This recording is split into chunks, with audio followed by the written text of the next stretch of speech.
You guys can turn on your microphones now.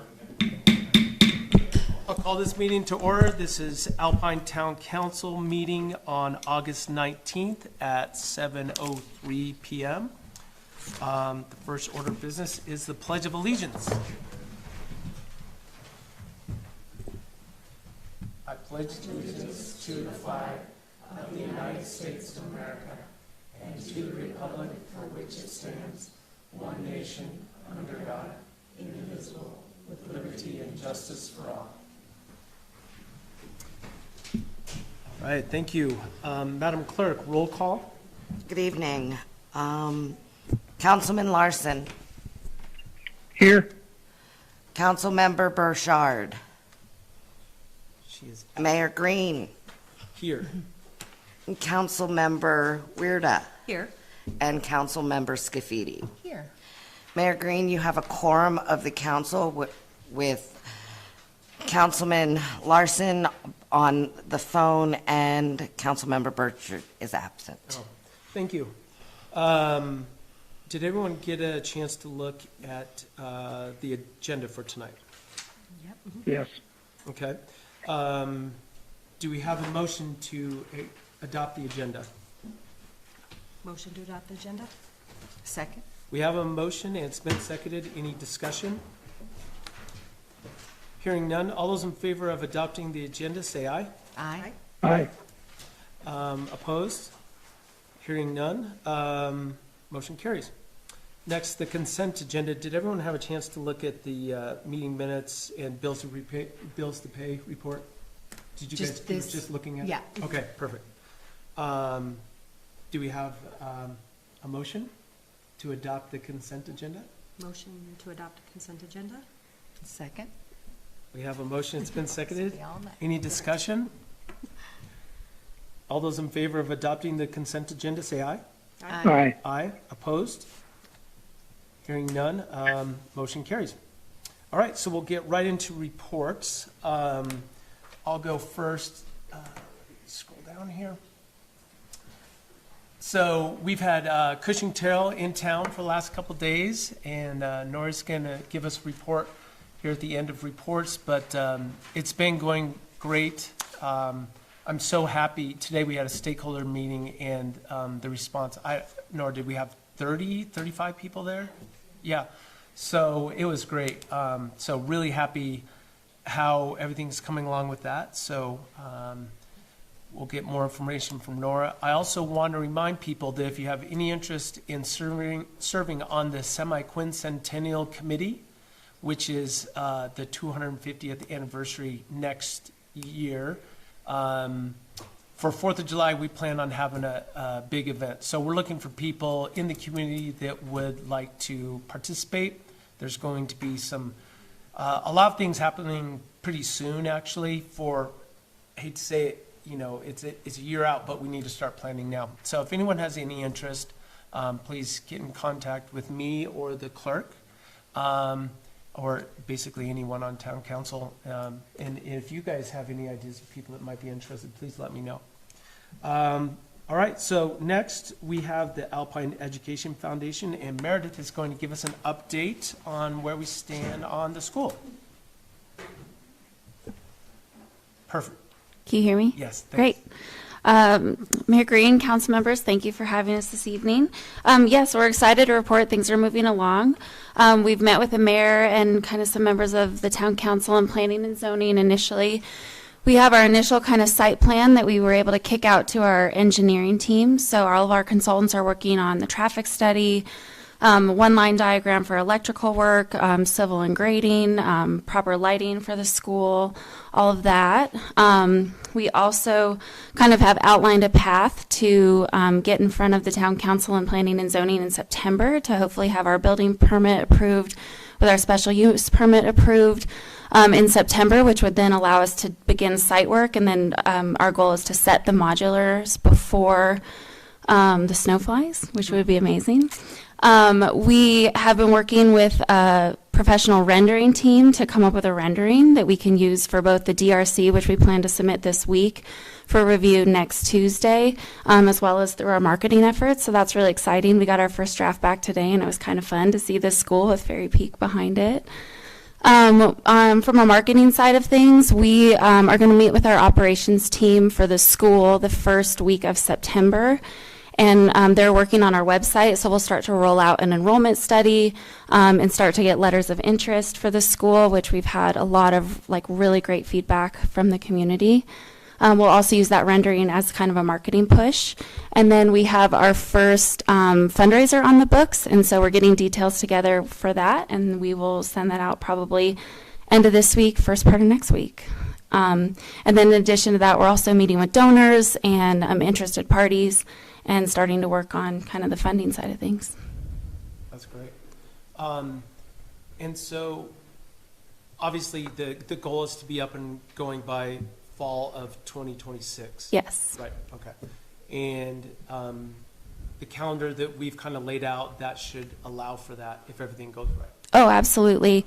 And we kind of have a draft calendar that we'd be happy to share. We are working on a business plan, which we know is something that we would need to present to town council prior to the permit being approved. So we're working on that. And really the idea is that we get the modular set this winter. We kind of hit pause for a moment while we work on our enrollment study and everything. We would like to hire a headmaster this winter, and then they can basically start working in the buildings and working on hiring teachers and all of that, because that'll kind of fall under their radar. And then we would kick things back off in the spring with landscaping and other site work like the parking lot and playground and all that kind of stuff. And then, yeah, be ready to go middle part of next summer, I would think at the very latest, and have the doors open fall 2026. That's great. Does anyone on town council have any questions for Meredith? Yeah, I had a couple. When it comes to transportation, has anything been rolled out as far as busing? And I think I was more concerned for working families or low-income families, that busing is a huge part of getting to school. Yes, absolutely. So there's been a couple of approaches there. One, we've been working with a local daycare provider. Actually, you know her well. And we're working with her on coming up with before school programs and after school programs. So hopefully drop-offs then are really easy, like kind of a one-stop. We also are looking into opportunities for busing. Other districts in the state have buses available that they would have to basically give to another district. So we've put in a request to get those buses, and then we're kind of working through that as an option. And then, just really, kind of the benefit of our situation is that we can react to needs. So once we kind of get our enrollment and all of that figured out here pretty quickly, we can react to that. But yes, we are looking at all those avenues. And then as far as like the lunchroom dynamic, is that still in play as far as just kids bringing their own lunch? Yeah, I think it would probably work that kids would bring their own lunch. We've obviously talked about it, that we would never want a kid to go hungry. That was one of the things. Oh, sure, absolutely. People have asked me before, and I was like, I don't have the answer on this. Yeah, they're on their own. No, I'm just kidding. So we've discussed ideas. One would be, we would just have extra sack lunches around. The other is, maybe we partner with like a Brolum's or someone like that, where if there is a child that doesn't have a lunch that day, I've been known to forget my kids' lunches every now and again, that we can make that arrangement. So absolutely, it's something that we can easily react to and solve. Okay. I think lastly for me, and we'll discuss this all on, I think, the September 16th meeting. Yes. If, depending on your financial business plan and enrollment, I guess, do we kind of have different forks in the road as far as if we get 50 students, this is what we can do. If we have 75 students, that was one of the things for me, because I feel like we're putting the cart before the horse, putting the modulars there, and then like, oh, let's hope this works. So. Yeah. And I ask these questions not to oppose choice. This is absolutely just more, I want to have careful planning and accountability for the town and for the students and families of Alpine. So that's why I ask it. So yeah, we'll talk all that up on the 16th, but those are just some of the questions I have, just that I get asked, and I thought I would parlay them. Yeah, absolutely. Okay. Yeah, forks in the road are not surprise to us at this point. So We all have forks. yeah. Yep. Okay. Councilmember Weirda, did you have any questions or comments? Just a comment, because it came up at the stakeholder meeting this morning, and this has popped up before too, that is there going to be a priority given to Alpine residents versus, anybody in the region?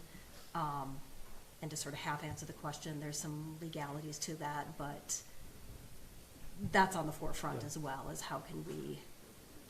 Well, you can't make that determination until you do the enrollment study, right? And know who's. Who's viable? Yeah, I'm sure it's not a bad case scenario, but Yeah. if 100 students were knocking on your door, then you guys have to make some decisions on, are we going to offer more classes, or are we going to scale back or whatever? So Right. until you have that, I think it's difficult to determine some of those things. Yes, absolutely. And I think there are avenues around it, and obviously that's a question that we'll ask our operations team in the first part of September, once we kind of get in front of them. Because we know Teton County's done it, where they've limited it to Teton County residents. Yes. There's space available, But that's, yeah. open it If up, they- so, It's the open It's, door it's policy. the open, yeah, yeah. Part of the reason why we're here having this discussion, yeah. honestly. But, Yeah, the more the merrier too. I mean, we would do whatever we needed to accommodate. Yeah, Yeah. that's great. Well, Great. appreciate it. Thank you so Absolutely. much for Thank coming. you. All right, next is the engineering report from Jorgensen. Mayor Green, council members, Kevin Maher, Jorgensen. We've got some pretty big projects kind of going on right now, which are pretty exciting. The AMI radio read. We've got a group from HydroCorp in here. They've got 4 people running around installing meters, talking to different residences, trying to get everybody on the list. We had about 70 is what they had on last week that they hadn't got done yet. We're getting down. We've got another 8 off today. We picked up another 3 that we got done during today. So we're getting down around that 60, 65, or not 65, 55 range. We still Of are going to try and remaining Okay. that we're going to try and get everybody on the list. A couple people forgot about it, so we're having to reschedule those. But we're doing pretty good. We're chasing everybody down and Yeah. trying to get everybody to get their meters switched out. Yep. So that's going pretty well. We got a vault in over at Jenkins, some little cleanup stuff to get done that's still going to take place there. We've got one over at the RV Resort, 504 Snake River Drive, and Targhee are the last vaults to get in. And after that, it's kind of tie up the system, put some antennas up. Antennas are supposed to be getting installed the end of next month. So then you'll basically be able to read every signal from inside the building here. Right. So we're starting to Did you get there say in there. inside, by the end of the month, we'll have the antennas up? Right now, we've got everyone has an antenna on it. Every meter does. Right. And they can read it from the town hall on a portable meter. Yeah. But the antennas are not going to get here until the end of next month. Oh, okay. Nice. So that's why you won't have to have a truck to drive around to kind of catch Right. those. Even though I think there's 170 that you could see from the town hall, something like that. So, But or the 700. Craig's been able to drive around and see all of them. Yep. Which is huge. Yeah. So, Oh, yeah. Yeah, it's pretty huge. So AMI is one of the big ones. We got the wastewater sewer plant permit that we submitted Oh. in December of '24. So that's official now, and it's good through 2030. So we don't have to worry about that for a few more years. Yeah. So we've got that going, doing a little bit on the water and sewer rate studies. Development, we've got the Dead Horse lift station. We're trying to get them to get all the pieces, parts together so they can get that ordered and put that in this fall. And then last but not least is the wastewater sewer pretreatment plant. We are down to 2 sensors that we need for the swing biopress and 1 sensor from Cambrian that we need to put together to make the thing turn on. So What's the time frame on those sensors? the 2 sensors are supposed to be here this week, and then the other one was supposed to already be here. So we're tracking. So That is amazing. yeah, so we're hopeful that we start commissioning after Labor Day, the week after Labor Day. When somewhere in that week to the week after, we actually start plan up. So that's the plan, but I said too many things up here trying to say we had a plan and they didn't turn out, so. I'm so excited that that is like almost behind it. I've mentioned it many times. That's like going to be a dark cloud that lifts Yeah.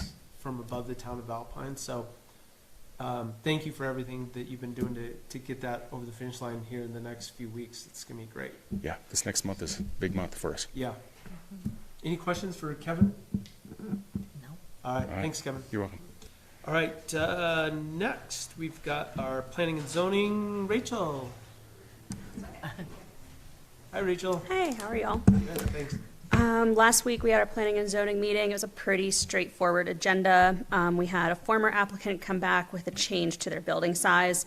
That was a pretty easy reapproval. It didn't change very much at all. We had another applicant come in to approve a garage or a kind of outbuilding they were building. We approved it with a condition that they needed to resubmit their site plan with snow storage shown, which they already have done. So that's kind of off the plate already. We talked to Star Valley Health about them putting in a temporary helipad. That was really just more of a discussion item, not something for us to approve or not, but they're going to plan on providing an engineered temporary plan to Gina.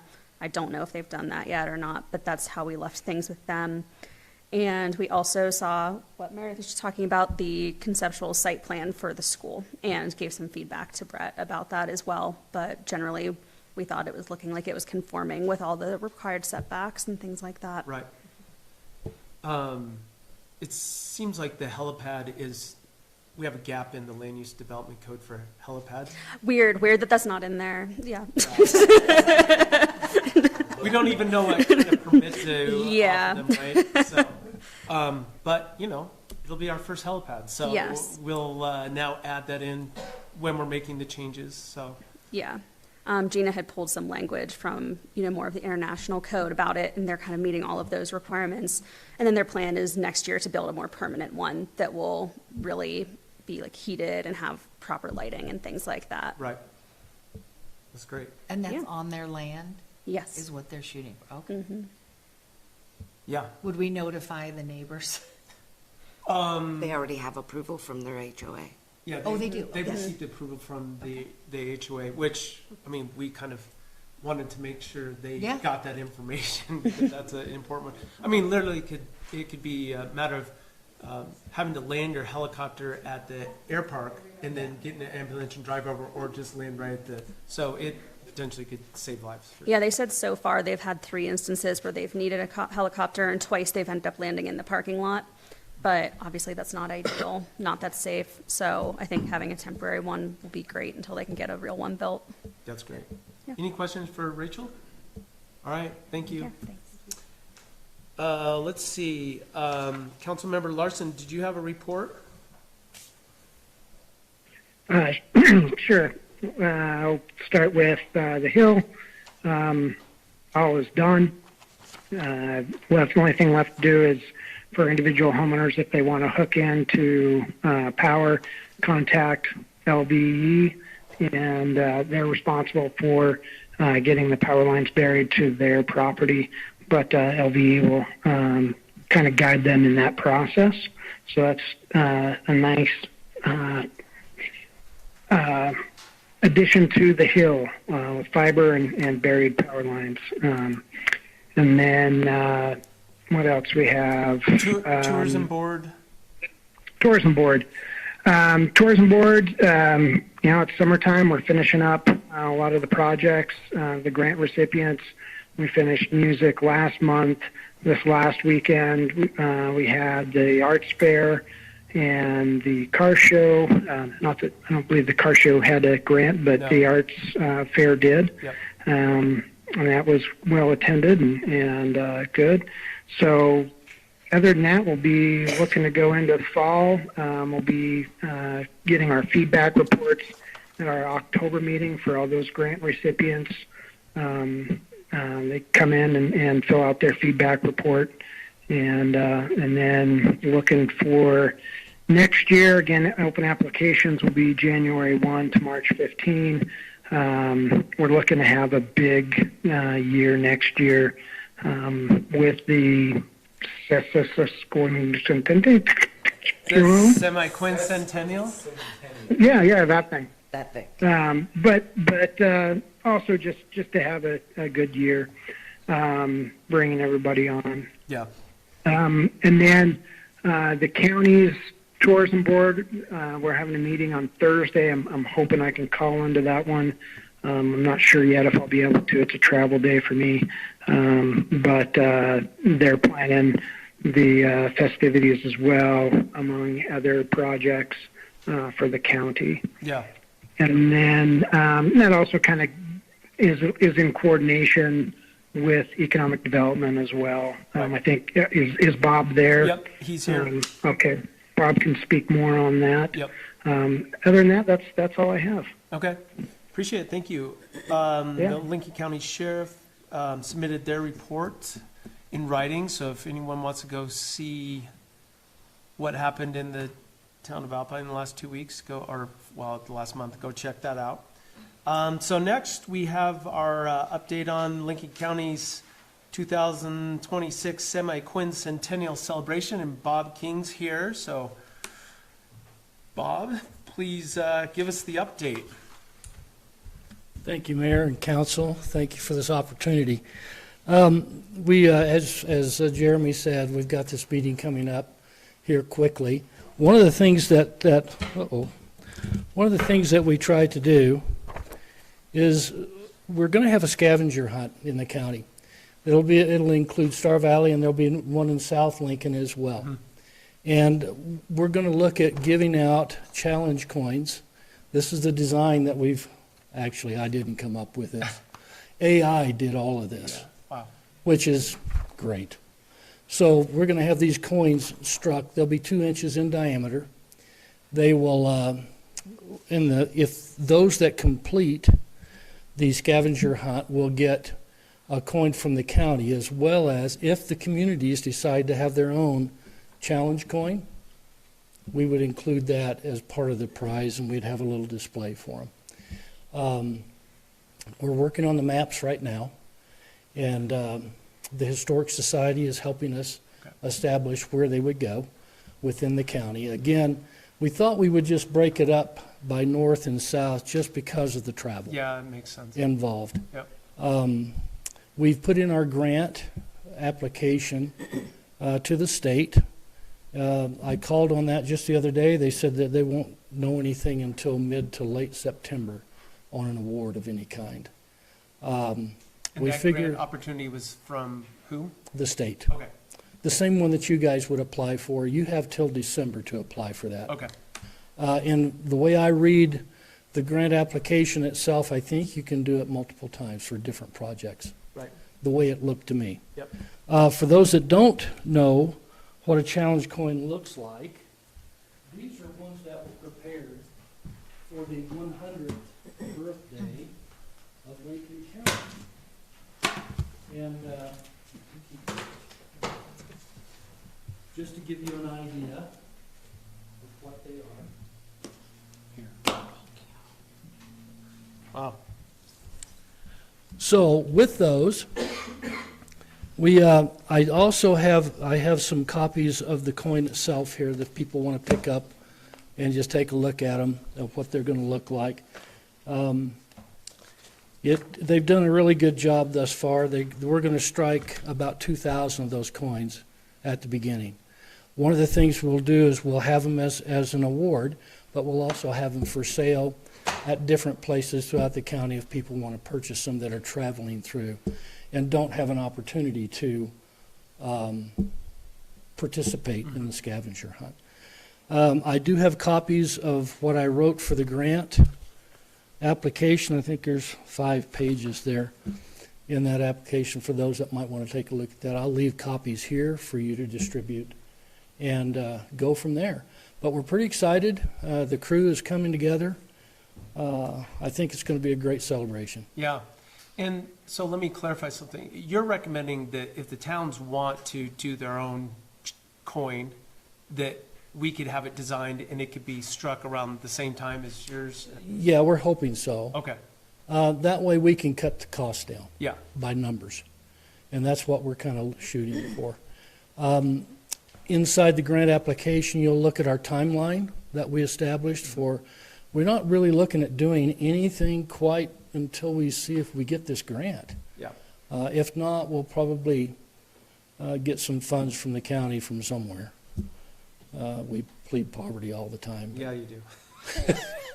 But I think a pot we can pull from. Okay. And we'll just kind of go from there. But I'm really excited about it. I hope the towns get excited about it as well, because it's a big celebration for us. Yeah, we're definitely excited about it. I mean, we're trying to, as you heard, we've got a committee we're trying to get members on right now because we're planning now. I think we need to decide if we're going to do the coin or not. It sounds like Right. pretty soon. But if we can get a grant for it, I don't know why we wouldn't. It'd be a nice, Exactly. commemorative thing. I know that Thane put in an application for $25,000 to do their mural on the end of their community center. Man, we need a place to put a mural. I want We got one bad. places. Where? I would say like the side of that medical or like, I don't know. The fire station would be lovely. I'd rather have it be something, no offense, I would rather it be something that we do like, No, permanent. that but is permanent. yeah, but if we got a grant that would do this and we were able to go along with it, it's an option for sure. Yeah, We'll, for sure. we'll have to see. But, no, on the side of the fire station's great. I mean, Great idea. yeah. So thank you for that. Any questions for Bob on the semi-quincentennial celebration? Okay. Are we allowed? There's a lot of 200? coordination. Yeah. No, it's Okay. semi-quincentennial. Once you get it down, Shay, it I mean, actually rolls off the I feel tongue. like I'm really learning a does. second language. You know, the main thing that we want to do as far as the county goes, and we've tried to involve maybe your chairperson from your travel and tourism or whichever to be part of this committee so that we all know what we're going to do and we kind of Yeah. coordinate things. I think it's important to do that as well. But boy, what a great opportunity for our community to be part Yeah, of this. yeah, I think it's gonna be great. Okay, Yeah, go ahead. I'm just going to Yeah, please. put these up here, or where Yeah, would you leave like them? Leave them up here and we'll Okay. distribute them. But while we have you, do you mind giving us an update on economic development for the county? Sure, Okay. I can do that. The one thing that's going on right now mainly is in South Lincoln, as you know. A lot of things going on down there when it comes to the Natrium plant. They have steel going up probably here pretty quick on the test facility and the training facility. That will happen within, well, I think a month. And then next year, we'll see about 600 to 700 workers start filing in to start doing more work. They're still not working on the nuclear island yet. This is all the training center and the other facilities around it. The nuclear island will be probably a year to 2 years out, the way it looks right Yeah. now. NRC is, well, anyway, Yeah. federal government, but it is being streamlined quite a bit. This last meeting that we just had, we had a builder that manufactures, he puts up mini plants that manufacture buildings that can be shipped out in parts and then constructed.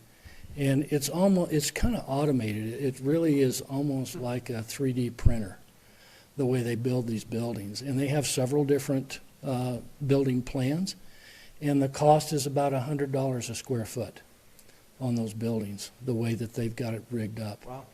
It will employ about 300 people within the miniature plant itself. They've got one being built currently in Pahrump, Nevada, that will supply housing for Las Vegas and the surrounding area. They think that they can ship these kits, if you will, within 200 miles of the plant location, air miles. After that, I think that the cost of transportation comes into play, and they don't make as much money apparently. So when you say 3D print, are they? It's just automated stuff. Okay, some automated, but it's almost like a modular system to build, correct? Okay, true. and then they can stack them together. They stack them together, they put them together, they build their own doors, their own windows, everything. Wow. And they're looking to build this plant in the Kimmer area? In Kimmer. Okay. They've located about 25 acres down there. They're working on the zoning right now. The county's got it zoned one way, the city has it zoned another. They got to get their ducks in a row. Meet in the middle. Yeah, Yeah. and figure this thing out, because I think they want to start here pretty quick Great. and get that plant up and running. The other things that are going on, So before you get off that, did they consider Star Valley as an option for their? they did not, Okay. mainly because of rail Oh, and because of I-30 and their access to the interstate. that makes sense. That's the main thing. Okay, They like that area down there. They can get water and sewer and all the other stuff that they need pretty easily. They're looking at, the spot they're looking at is close to the Justice Center, behind it actually, Okay. back in there somewhere. So we're hoping that that comes to fruition Huh. fairly quickly. The other things that are going on, they're looking at a red diesel manufacturing plant in Opal, in that area. They're looking at, and I don't, and the funding is kind of different. They're working with Worldwide Holdings out of Utah for funding. And apparently that's looking good for that. it's looking good. What so far. projects does Star Valley have, North Lincoln County have? in North Alpine Lincoln, Element? well, North Lincoln right now, the thing that they're looking at right now, most everyone, is restaurants, and it's more travel and tourism, not manufacturing. The other things we're trying to, there's some things with the airport that we're working on as well that I really can't Okay, talk too much about. right. Where do we stand on a North Lincoln County Economic Development Group? We're putting that together right now. Okay, Because really, I look at the whole county and every community within it. Industry in the South Lincoln County area, we've got somebody down there that's kind of handling some of the industry, yep, but not all of it. But up here, we want to pull from your economic development group and put everybody together in the same room and see how we can help each other succeed. I agree. Yeah, in all the conversations that I've had with the other mayors in Star Valley, I think we're kind of all on the same page, that I think it's better to be separate from South Lincoln County. It is. And we would like to, I think everyone's motivated to get the group back together, so, yeah, just let us know and we'll Okay. assign someone Yeah. to start showing up. We'll certainly let you know where we're going and see what we can come together with. I know that restaurants are a big deal right now. Housing, well, Yeah, that's a whole nother cup of tea. yep, Right now, if we can get some of these manufactured homes up here, I think we can do some good things for our younger residents and people that are just starting out, starter homes. We just don't have them. if they have it down, then, there's a demand in Alpine, it's obvious, you're gonna hear from our consultant here in a minute, but, yeah, there's demand for sure, and it's coming. So, if we have opportunities like that to have I a think we less do. expensive form of building that can be shipped up here and stacked, developers will want to know about that for sure. Yeah, we should know something probably in the next month Great. on how they're going to locate and where they're going to locate, and hopefully we can get our heads together on the zoning. They can put a rail line in up here pretty easy, can't they, Bob? Oh, I'm sure you're right. I would drone. Yeah, we could, drone we it? could just drop them off, right? Oh, my. Is that all you had, Bob? That's all I had. Right. I appreciate your time. Does anyone have any questions? If you do sell the coins, would they ever consider like monies going to like the senior center or Lucky's? I think that You know, would be a great option. The Just other to thing motivate is, people. if you produce your own, you can certainly decide where you want to put those coins. The production cost on these things to strike the first coin is about $250 to set it all up. Then after they strike them, depending upon how elaborate they are and if they've got color and some things like that, they can be up to about $4 a piece on the cost side of it. And then you'll want to mark them up a little bit or not, whatever you want to do. But I think that there's some real opportunity to help fund things like senior centers and other stuff. It'd be great to get all of Star Valley together and do this and just. Well, that's why I was thinking the county coin could go towards. Absolutely. Yeah, well, what we should do is pass a resolution saying we suggest that or something. And Yeah, then it goes to the and then council. go to the county. Yeah, that'd be great. Yeah. We'll put you in charge of that, Councilmember Skiffy. Perfect. Thank All right. you. Thanks, Bob. Appreciate your time. Yeah, thank you. Have a good day. All right, so next we have Nora Bland from Cushing Terrell is going to give us an update on where we stand and just tell me. You're driving. I'm driving. I'm directing. Yes. All right. Thanks so much for having me all tonight. It's been a pleasure being here the past couple of days. Nora Bland, Director of Planning for Cushing Terrell. We're the prime consultant on the town's master plan. We've made some really exciting headway so far, so excited to share what we've been up to. You can go to the next slide. So agenda tonight is to talk about our project timeline, talk about some of our survey results. I am going to go through some high-level existing conditions findings, and then talk about next steps. But most importantly, if everyone wants to take a look at this beautiful logo that was created for the master plan, really exciting, bringing in a lot of imagery and honestly just awesome mountain vibe of this community. So we're really excited to share that and to continue this kind of marketing and branding scheme throughout the project and to bring it forward and to get people excited about it. I think it'd make a great patch. Maybe change master plan to Wyoming in the Yeah. future, and then we could sell these for the semi-quincentennial. You've been practicing that, I can tell. A lot. Our project timeline here, as we're coming along the river, we kicked this thing off in March. We had our first steering committee meeting. We had our online survey from basically mid-June to mid-July, and then had our first kind of outreach event at Mountain Days where we really tried to get the word out about the survey. Really good participation on the survey that I'll get into in a little bit. We had our second steering committee meeting end of July. That date in August is wrong. It's meant to be August 19th, as in today, for town council update. And then we had that stakeholder workshop today. Moving forward, we've got several more steering committee meetings in the future. We'd love to say hi to planning and zoning at some time soon. And then moving into more of like an open house, a bigger workshop style event for the community this fall. And then moving into 2026, some more outreach events and steering committee meetings and updates to planning commission and council. Can go to the next one. And now I'll talk about the online survey. June 11th to July 17th, we had 218 respondents, which is a really, really good response rate, particularly for it wasn't technically a statistically valid survey, which requires a lot more effort and mailings and things like that. So it was a please respond if you're able, and a lot of outreach that went with that.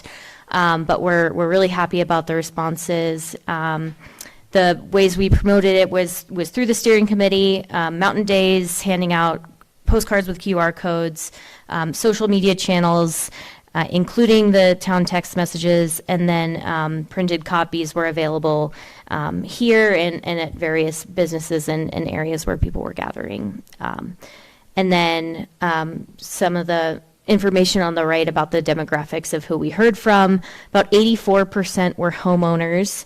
10% either didn't live in Alpine or didn't answer the question of how they related to the town. 6% were renters. 75% were full-time residents of the town. And then in terms of age demographic, I would say the vast majority were between the ages of 35 to 65, which is pretty typical for survey respondents.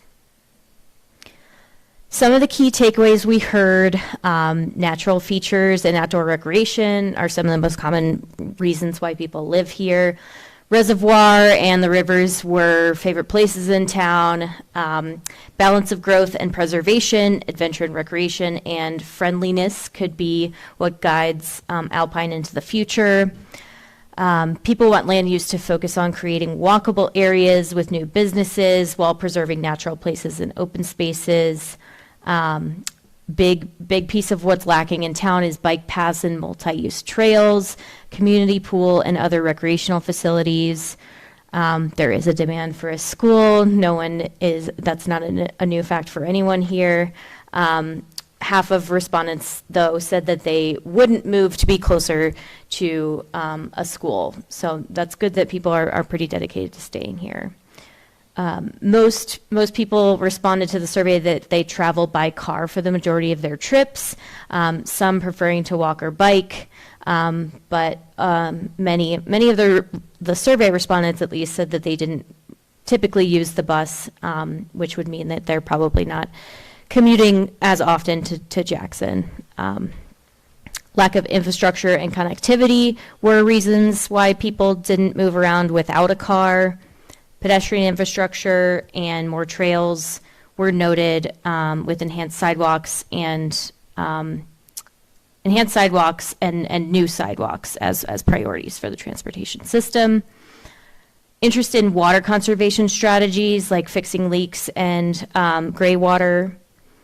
Respondents said that most of their shopping needs like groceries, drugstores, or fuel were able to be fulfilled in Alpine, but things that are lacking are dining options, which is, again, not new information.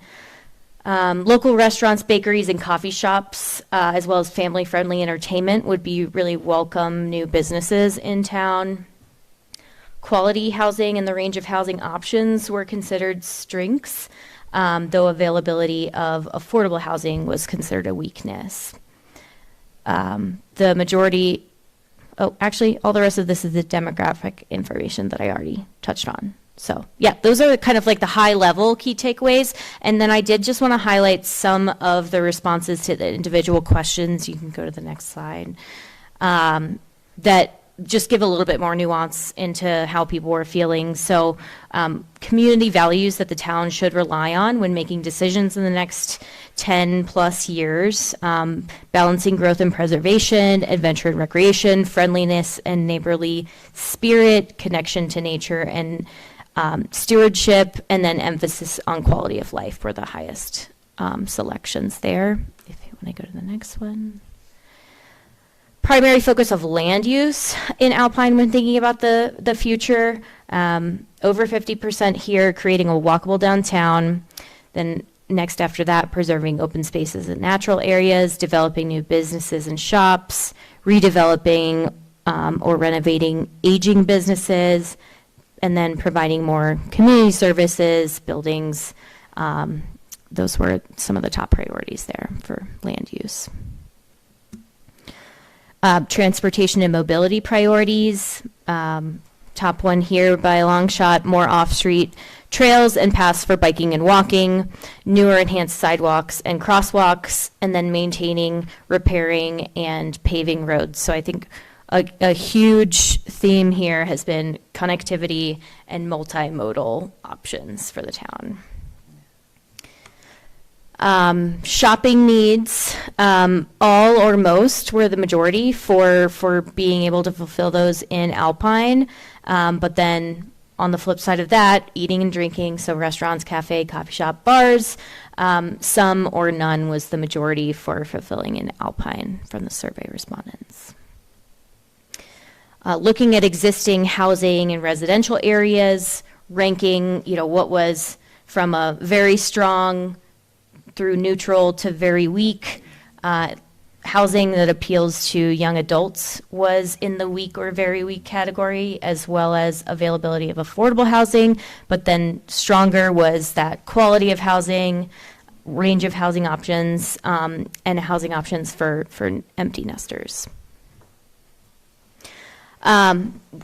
Nice big open-ended question that we like to ask in some of these types of surveys was, what's your vision for Alpine? And this is just a word cloud. The larger words are those that were mentioned the most often. So community, people, school, love, growth, restaurants, businesses, housing, development, small, options, walkable. All of these are some of what came up the most often. Okay, I'm gonna walk through this relatively quickly. Happy to circle back to anything, but some of what the data that we've dived into over the past several months is looking at where Alpine is today. So some of the demographics here, Alpine, and this is looking at comparing Alpine to the Afton CCD, which is basically just a regional kind of North Lincoln County area per the census, and then Lincoln County in general, and then the state of Wyoming. So compared to those areas, Alpine has fewer married and cohabitating couples, and Alpine has almost, along with that, has almost doubled percentage of males living alone, with 33.3%, almost, which would be a third of the community than comparison areas, and then almost 6% for females living alone. So younger and more single community here. More people in the age brackets of under 5, then 24 to 35, 45 to 44 in Alpine, and then lower population of elementary age children, and then seniors. So in the graph on the bottom left, the blue line is Alpine, which is quite different and skewed from the rest of the comparison areas. And then also we found interesting is that almost half or 45% of the school enrolled population in Alpine are in that college or graduate school level. So that's on the bottom right chart there. For demographics, so the state of Wyoming does provide population projections. We found those to be really quite low. So we use that actually as the lower rung of a population projection. So looking out to 2045, the state projected 1,500. We're looking at more of a medium of 1,700, and then a higher of that kind of 2,000 level. For land use, the most prominent land use here in the existing town of Alpine, and I realize now that this is already outdated because of the new annexation to the east along 89, but at the time of this report, the most prominent land use is residential with 29% of land, and then just below that, residential vacant. So these are platted lots that haven't been built on yet at 23% of land use within incorporated town, followed by right-of-way at 16%, and then commercial land uses at 15%. Ooh, sorry. I hit something. Rewind. So this is a something to consider for the town council and the planning commission moving forward, is that looking to enter into some kind of interjurisdictional agreement with the county and implementing an official planning area. There are areas within the state that do this. It's essentially an agreement with the county that says everything within this boundary, everything that happens here influences the town, and vice versa. But essentially, a lot of people within this boundary consider themselves residents of Alpine, whether or not they're paying into the tax base or things like that. And so it's really a tool for ensuring that growth is predictable, but that also meets the town's standards. And it can really provide for more cohesive neighborhoods, better connectivity, and really looking into the long-term fiscal sustainability for the town. So these are just considerations as part of the master planning effort. Economics, top occupations in town are management, business, science, and arts. Those are all lumped into one. And then that's followed by production, transportation, and material moving. Something that we found interesting in the bottom right-hand chart there was that from 2012 to 2022, the number of construction businesses in Alpine doubled from 25 to around 50. Next. Yeah. So I guess Alpine's historic role in the regional economy has been a bedroom community to Teton County and that area. And so looking forward, the economics and the housing market have really shifted, and it's become the prices of housing and land are so astronomical now that we really can't continue to think of Alpine as a bedroom community. And so if as a part of this master plan, we start to think of Alpine as a standalone community and as a really destination, the thing that we need to look at closely is what the retail and commercial and mixed use areas look like and provide in terms of the regional economy. So what that could look like for Alpine is more of like a waterfront experiential, if that's restaurants, breweries, equipment rental, but with that, scenic waterfront setting.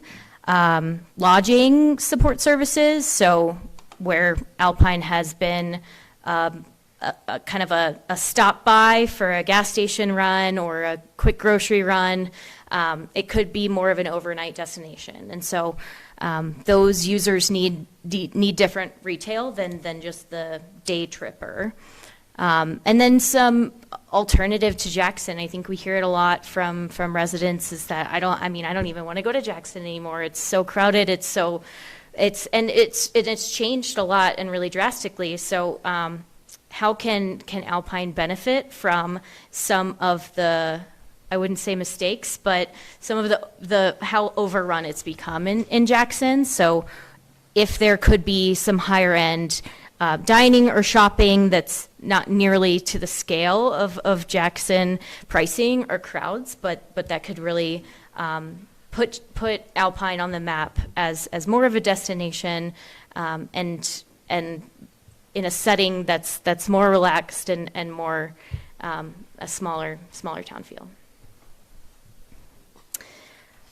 For housing, Alpine's actually split about 50-50 between renters and owners.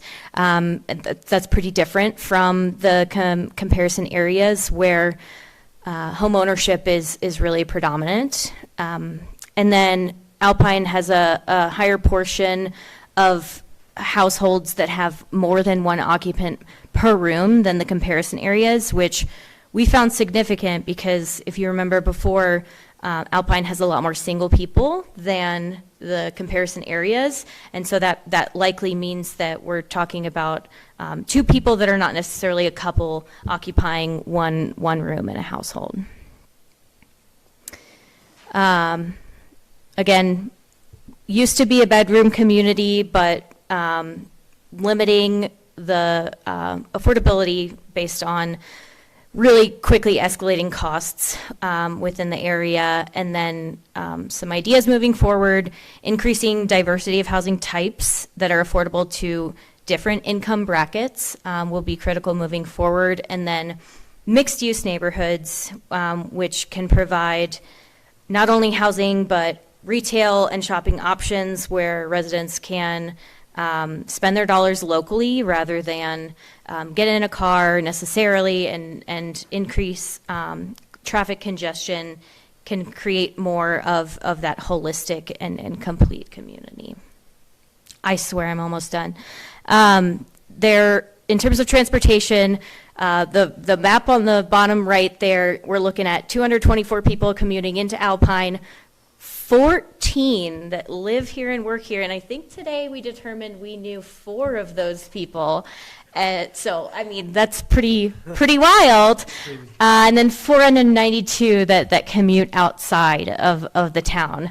And then the direction they're heading, most are heading either northeast or south there. Oh, I am done. Wow, I didn't even need to prime that. Next steps here, we're looking at September, October for our next steering committee meeting, and then really excited to do an open house where we'll have some things for the community to get excited about and react to and give us feedback on in the fall here. And I'll shut up. Great job. Thank you. I guess if you don't mind, since we have you here, Yeah. just talk a little bit about the meetings we had over the last 2 days and what Sure. were kind of the results of those. Yeah, so yesterday we had a workshop about land use. So a big part of the conversation is what is Alpine's planning area? So we can't just think about what's within the municipal boundaries. Obviously, what happens out, economic development, housing, transportation, none of those things adhere to municipal boundaries. So why should we be planning in that way? That's a reactive form of planning. What we need to do is be proactive. And so I think we've been talking a lot about what is the area of influence for the town of Alpine. So a big part of that conversation was yesterday when we were talking about land use. And then we had some various stakeholders who have done development in the county, done development in the town, have helped developments happen through the town with town staff, and then us as outside consultants seeing what works in communities that are resort adjacent but don't have a resort, so don't have the economic base that resort communities necessarily have, but still deal with a lot of the regional issues that come along with resort adjacent communities. So that was yesterday, the land use workshop, and then today was a much more open invitation for stakeholders to come and give feedback on. So our community survey kind of gave us some high level topics to focus on that were really top of mind for community members. So the topics we focused on today in the workshop were transportation, land use and development, economic development, parks, recreation, open space, and land management, and then housing. So all of those came out of our first kind of community survey and round of engagement so that we understood what's top of mind. And then we got a whole huge list of stakeholders together and an open invitation for community members to participate, to have some focused discussions on those important topics. And so we had 3 hours and provided lunch today at the Civic Center where folks could kind of pick their priority topics and kind of meander around to different stations. And I mean, from my perspective, I thought it was really impactful. We gathered so much information, and it was a really efficient use of people's time because everyone in a town of this size wears multiple hats and has many committees and responsibilities that they're a part of. And so hearing from 35 plus people today in a span of hours on those topics was really impactful, and I think can really do a great job of informing the recommendations we put together for this plan. Thank you. Does anyone have any questions for Nora, including you, Councilmember Larson? I guess my. Hi, Nora. I was just curious on the housing numbers where it was a 50-50 rental versus ownership. Did you by chance break that down into STRs as well? I don't think so. And the reason, and I'd love to get back to you on that, Councilmember Larson. I think with a community of this size, census data, we have to take it with a grain of salt because the margin of error can be large because there's not too many of you to survey. But I think we're also employing with our subconsultants a different data source that uses more of like cell phone tracking. And so I think what we can do with that is get a handle on where it seems like people from out of state or at least out of the county are coming on a regular basis to get more information on short-term rentals. So that's a great task order that we can look into. Yeah, there's, I guess we don't know, we haven't officially tracked the number of, where the STRs. So. There's a website that does it. Yeah. Air DNA, yeah. is usually Yeah. how I look at price point and where they're sitting and vicinity. So that usually, I mean, usually gives you pretty strong data. Yeah. But And they've talked about that in the Okay. past, but Mm-hmm. maybe that's something that we need to just pull in as like one data. Right. Yep. Totally. Councilmember Scafidi? yeah, so I had a couple questions. I guess the largest one is the walkability of town, which we know that one. I think the hardest for me is then, okay, so we've moved from master plan to action plan. I feel like everything takes so long and people don't want to wait. Do you see, like, as far as I know you're providing the plan, but then to actually implement getting like drawings and getting to the next phase, I guess I'm wondering like how long that takes us, and is it, I mean, we're going through BLM, ideas of how to convince BLM to say this is a perfect connectivity path. Things like that are big in my view because we have so many people on bikes Yeah. that want to be, or walking or running.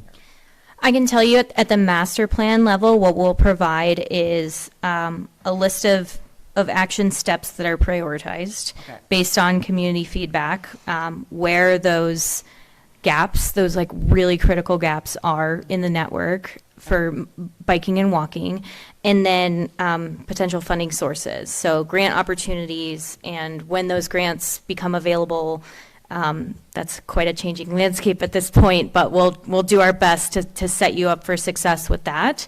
And that's about as far as we go at the master plan level.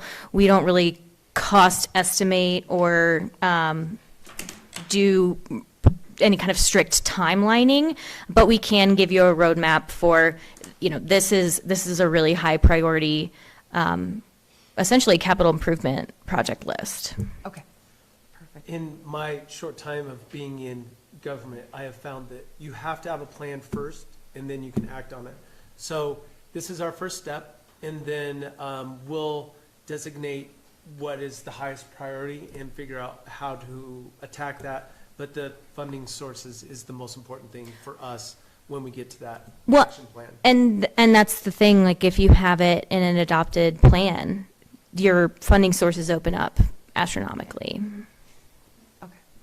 We talked more about mobility, getting around, connectivity, probably so much in almost every one of the breakout teams. Absolutely, yeah, huge. And then as far as, it's almost like a bad word, but annexation, trying to figure out, like you said, we're from the state line all the way, I call it Ames Ames Hill. Hill is what I look at it, is, and I've asked Jim this probably too, is how do you entice people to annex, but then what are we legally like have to provide? Because I'd love all these people that want to vote for town council mayor.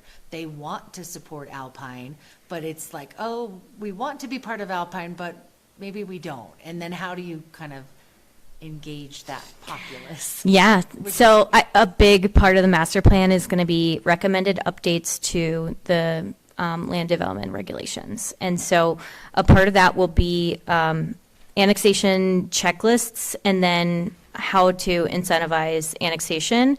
But at the end of the day, annexation is voluntary. So for the majority of the time, Jim, you can tell me I'm wrong later, but the majority of the time we're asking people to annex in, but we want to sweeten the deal, but it's not going to be feasible to extend town services everywhere. So And that's what I guess I'm getting at, is because a lot of those say to me, we don't want to be part of your town because we want our own well. We want Right. our own this, And so it's finding that happy medium but your tax dollars can change the face of Alpine. right.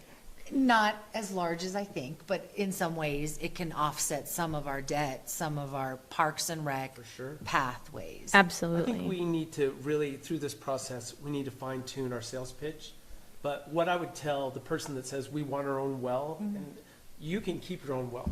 You can come into the Absolutely. town, if there's water systems that are like a Trail Ridge or whatever, right? And they want to come into the town, we'll take your infrastructure and we'll manage it instead of you having to manage it. We're unlikely to extend sewer down that way, so it's more of the upper part of that map that we focus on for the sewer. But there may be some big developer that wants to come in and they want to be in a municipality and they want sewer. So we would basically tell them, like, you build your own sewer. I mean, it might be a lot smaller than what we have, and then we'll take over the infrastructure. I mean, that's pretty much how it works. If we took over, for example, if re-subdivision wanted to come in, they have their own water system, it'd be the same thing.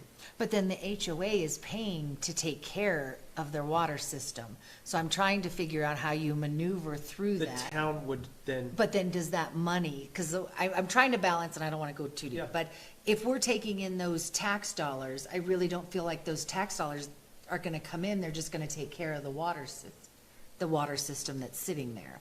So I don't know, it's just balancing all of those, it's a lot of questions. No, yeah, and I think, I think we probably need to dig in and at a subdivision by subdivision level for what makes sense for the town. But one thing that I've been thinking about over the past few days is like, on the map, do we put an urban services boundary that's different from Yeah. the planning area boundary, right? So that people can see, like, no, we're not expecting you way down south to hook up to the municipal systems, but we welcome your participation in the town, and we would love for you to vote here. And 'Cause I you're think that's- using the post office anyway, Yeah. so like, And you're going to the grocery store. Right. And, you know, all the things that, come into our concert series. yeah. Yeah. All the things Right. that are provided. right, yeah, Okay, thank you. yeah, of course. Councilmember Weird, did you have any questions? Yeah, just one question, and I'm gonna pull a nitpicky example out of your presentation as Sure. the example of the larger question. Towards the end of your presentation on housing, you noted, increasing housing types, affordability to different income brackets is critical. And then, but however, earlier on, where are we at? In your presentation, question 14, when considering existing housing, residential areas, rank the following as strong or weak. And on the weak end was availability of affording housing, affordable housing. So I guess my question is, as you're working through this process and your professional eyes are seeing one thing and the community feedback is saying something else, how do you reconcile those? Yeah, that's a great question. I think fear of change and fear of density is truly present in every community we work in, whether it is super urban or super rural. And so we just have to have a conversation about scale and trade-offs, right? So I can show someone an image of an existing duplex in town that's super cute that I drove by off of Grazer River Drive earlier, and say, like, this is the type of density that we're looking at that is needed. And then also a row of townhomes in town that, again, this is a housing type that exists here. We don't have to always talk about huge multifamily developments when we're talking about affordability. But any addition to the housing market will help the housing market in the long run. So we're adding units, which means that shifts are made in the economy where maybe somebody is able, even if it's a luxury unit, maybe somebody who's been sitting in their unit that is a single family home that's ready to downsize and wants something nice, and there hasn't been anything to fill that need for them, they can move up and someone can take that unit from them. And so it's really about a holistic approach to what the housing need is, introducing density where it makes sense, and preventing taking up additional land that is really valued by the community in terms of the open spaces and the natural features of this region that are so loved. Yeah.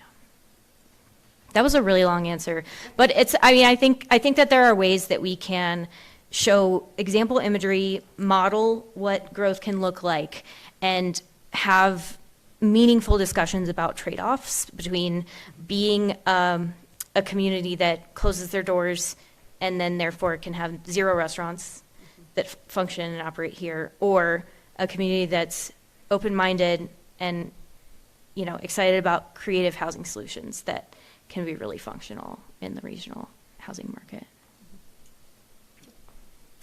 Thank you. Jim, did you have any questions?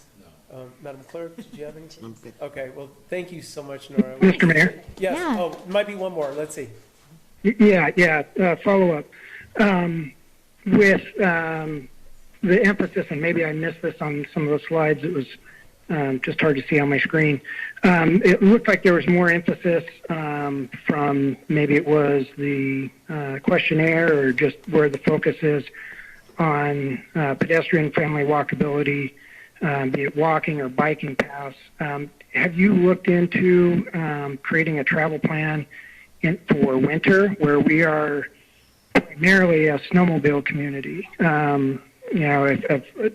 It'd be interesting to see a focused travel plan for a winter for our snowmobile crowd, because that brings us in the tourism, and also our community is a snowmobile crowd. I'm one of maybe a half a dozen that you'll see on a bike in the wintertime. Do we have we considered that winter travel?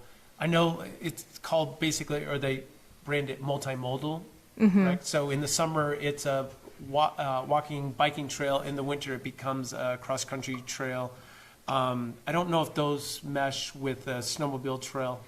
I think that's something that actually has come up a lot, not only through the survey, but even just today in our stakeholder meetings, is that do we need to separate motorized and non-motorized users on trails, and what that looks like in the future, understanding that the motorized trail community is a part of this community's identity, and so we can't necessarily disregard them or plan around them. They need to be included in the multimodal system. And so I think a big point that came out today that I'm excited about from feedback is that we have to look at the transportation system in Alpine holistically. We have to zoom out and look at, we can't necessarily require sidewalks to nowhere or bike paths to nowhere.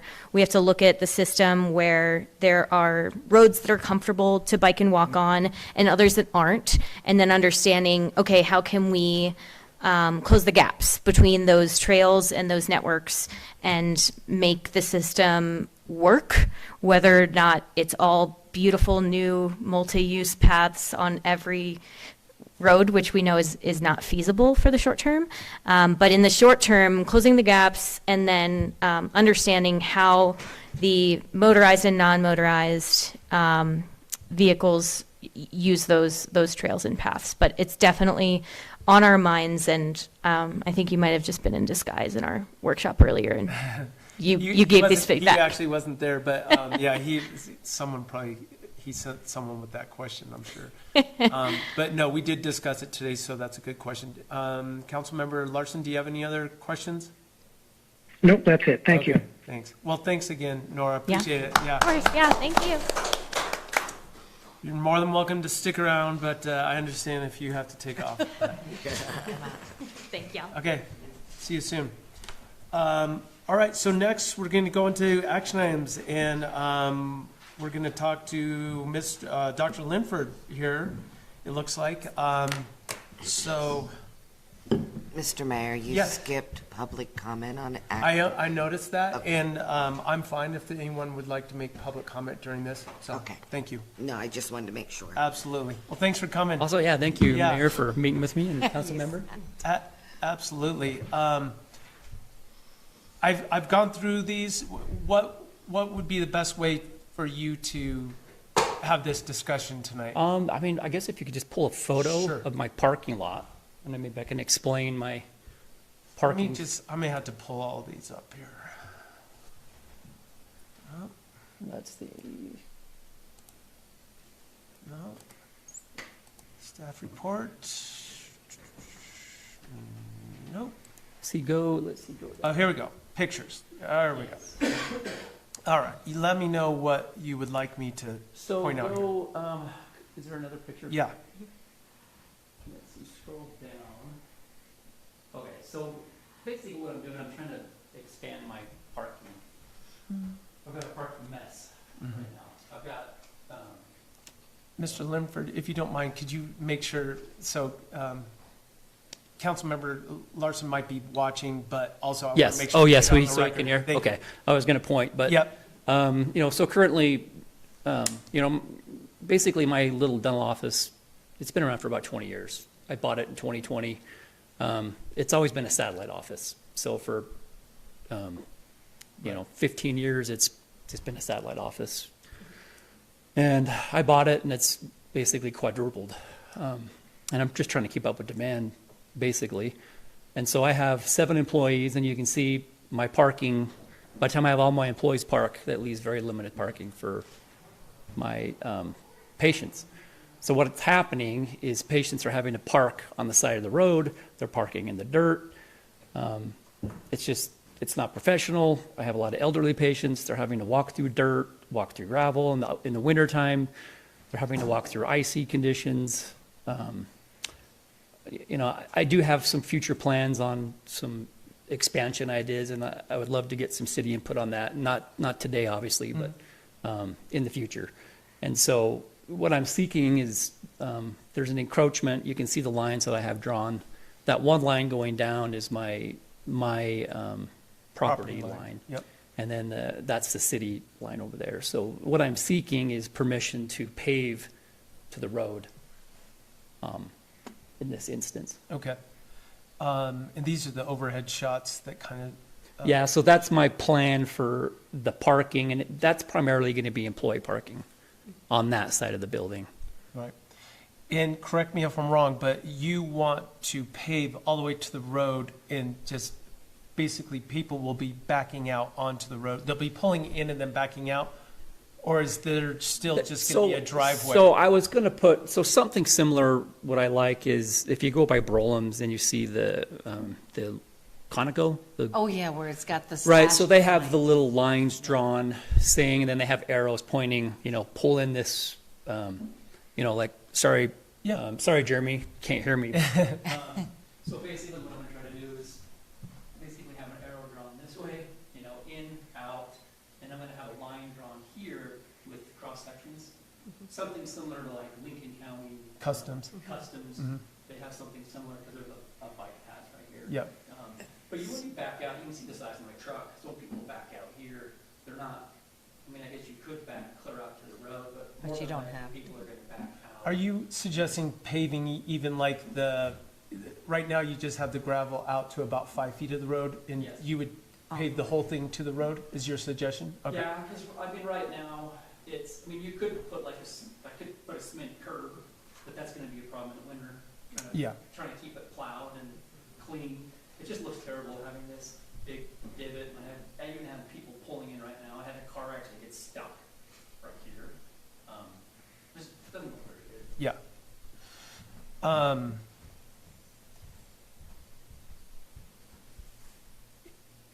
What's what are your, Let me ask Sure. you another question. So you own both of these lots. yes. And in the past, we've talked about maybe you have plans to put housing on it, which may require you coming and getting A rezoned. rezone, yep. Right. Yep. Where does that stand?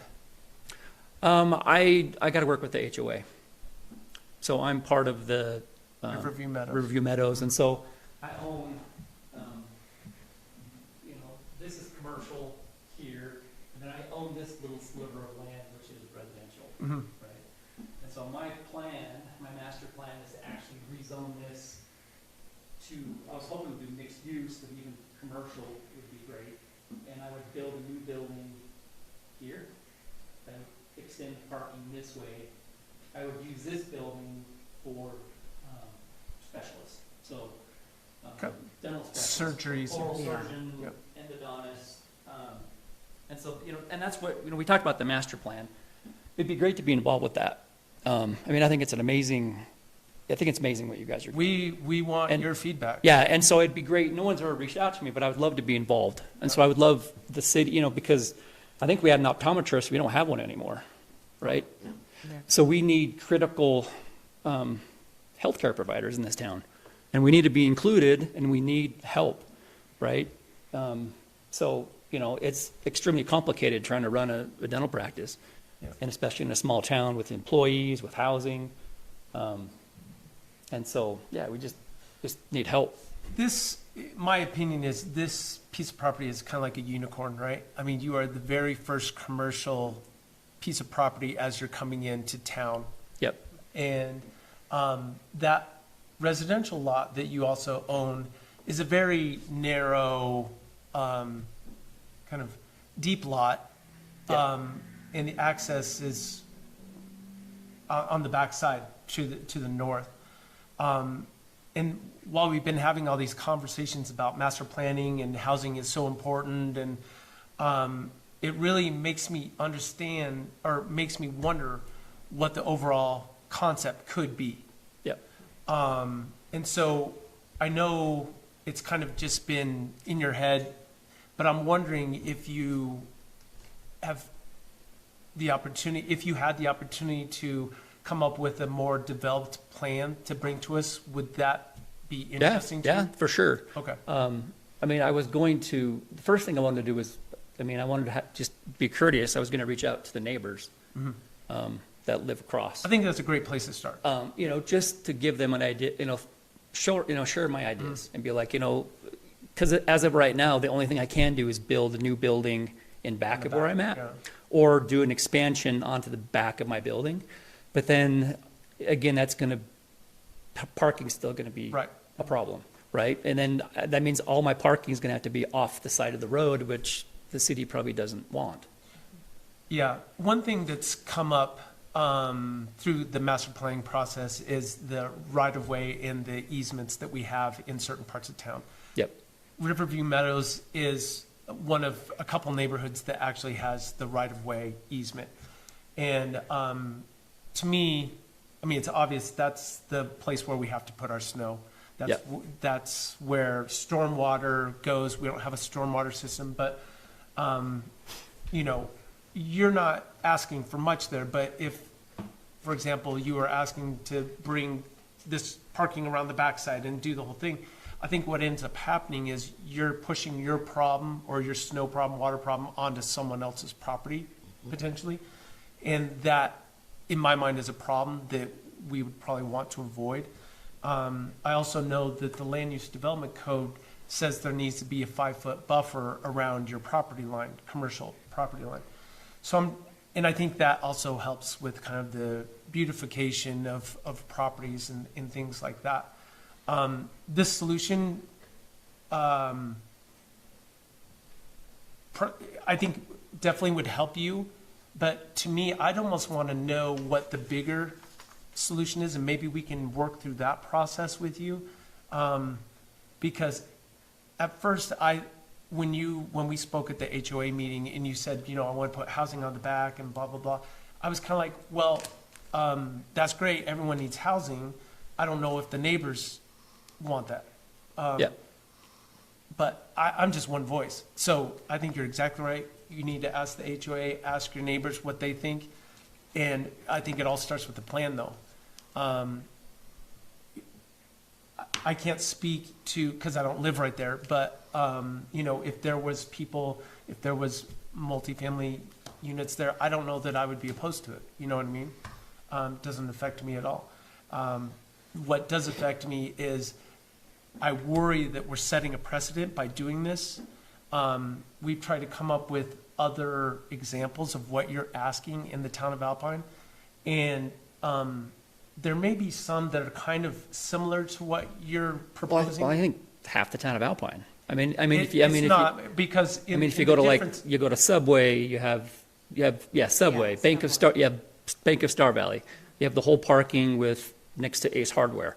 You have, over by the coffee shop, The difference is there's not necessarily a right-of-way right there. I mean, all those were done before our current land use development code was adopted.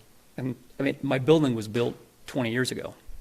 Right. And so, I did talk, when I talked to you at the HOA meeting, you said you need to talk to Christine Wagner. And I did. I contacted Christine, and that's why I went ahead and started the whole process. Because she's like, look, this is your own property. She's like, But this it's building. not your property, Dr. Linford. It's Well, our property. I know, but I mean, what she was saying was like, you can pave on your own property, like to the left of my building, right? You can't, And she was saying that you built your building 20 years ago. You had an easement agreement 20 years ago when this building was built. This is an extension of your current parking. She's like, I don't think you need a permit. I think you're fine. And so that's why I went ahead and started the process.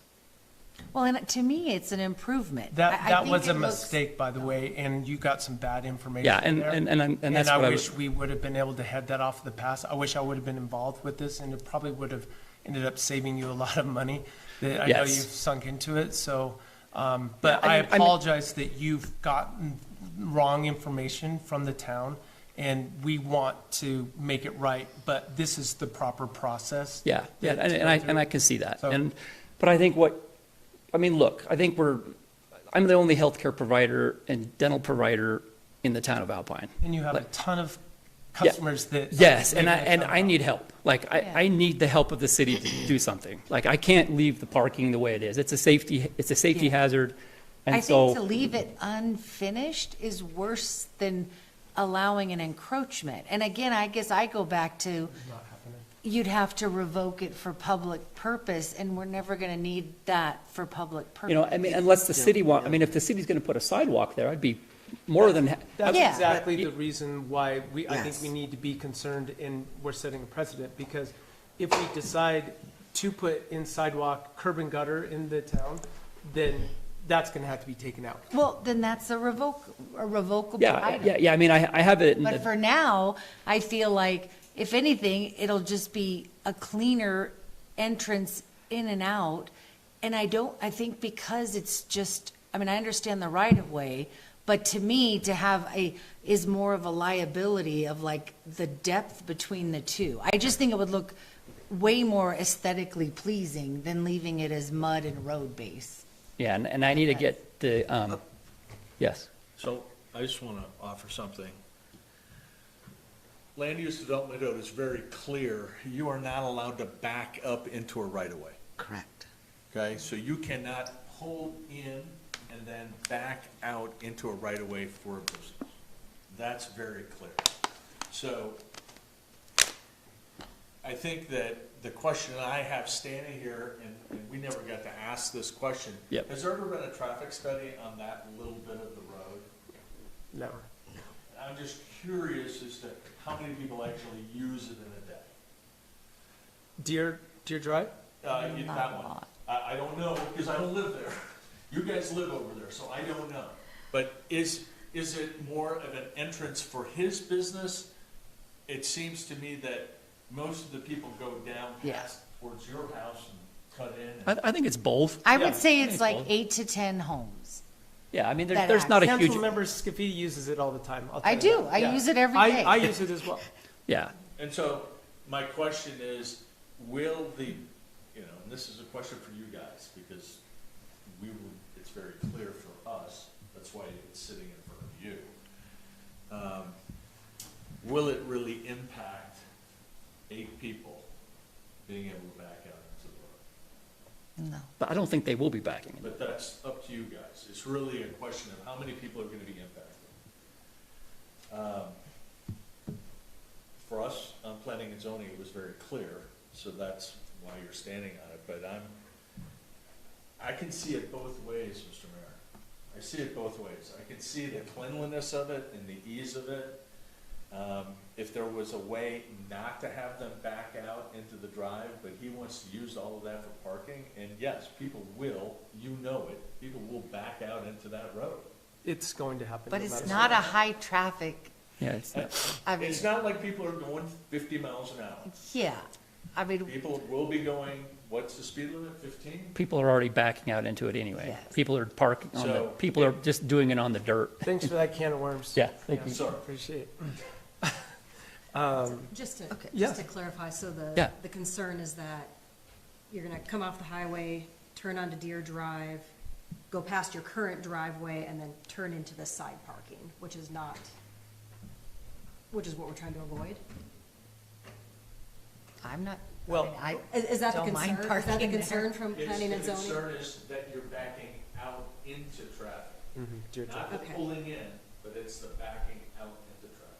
So does the, But that, I mean, But- but I think but- isn't that pretty common in like, I mean, like if you go to any town or city, that's, I mean, you go to Driggs or Victor, everyone's backing out into heavy traffic. Like that's, Right. Yeah. Yeah. But they drive out into. yeah, in Victor, but Driggs, you still back out. But that's, you know, like I was at my buddy's dental office in Sun Valley, you know, they have a huge, you know, super busy highway there. His dental office is right off the main road and it's all you back out into the road. So I I mean, mean, it's, it's definitely something that I think in general we want to avoid it because it's written into our land use development code. This may not be apples to apples or, in general with the kind of the sense or the feel of what they wanted. Basically, in general, they don't want people backing out into the road. So I guess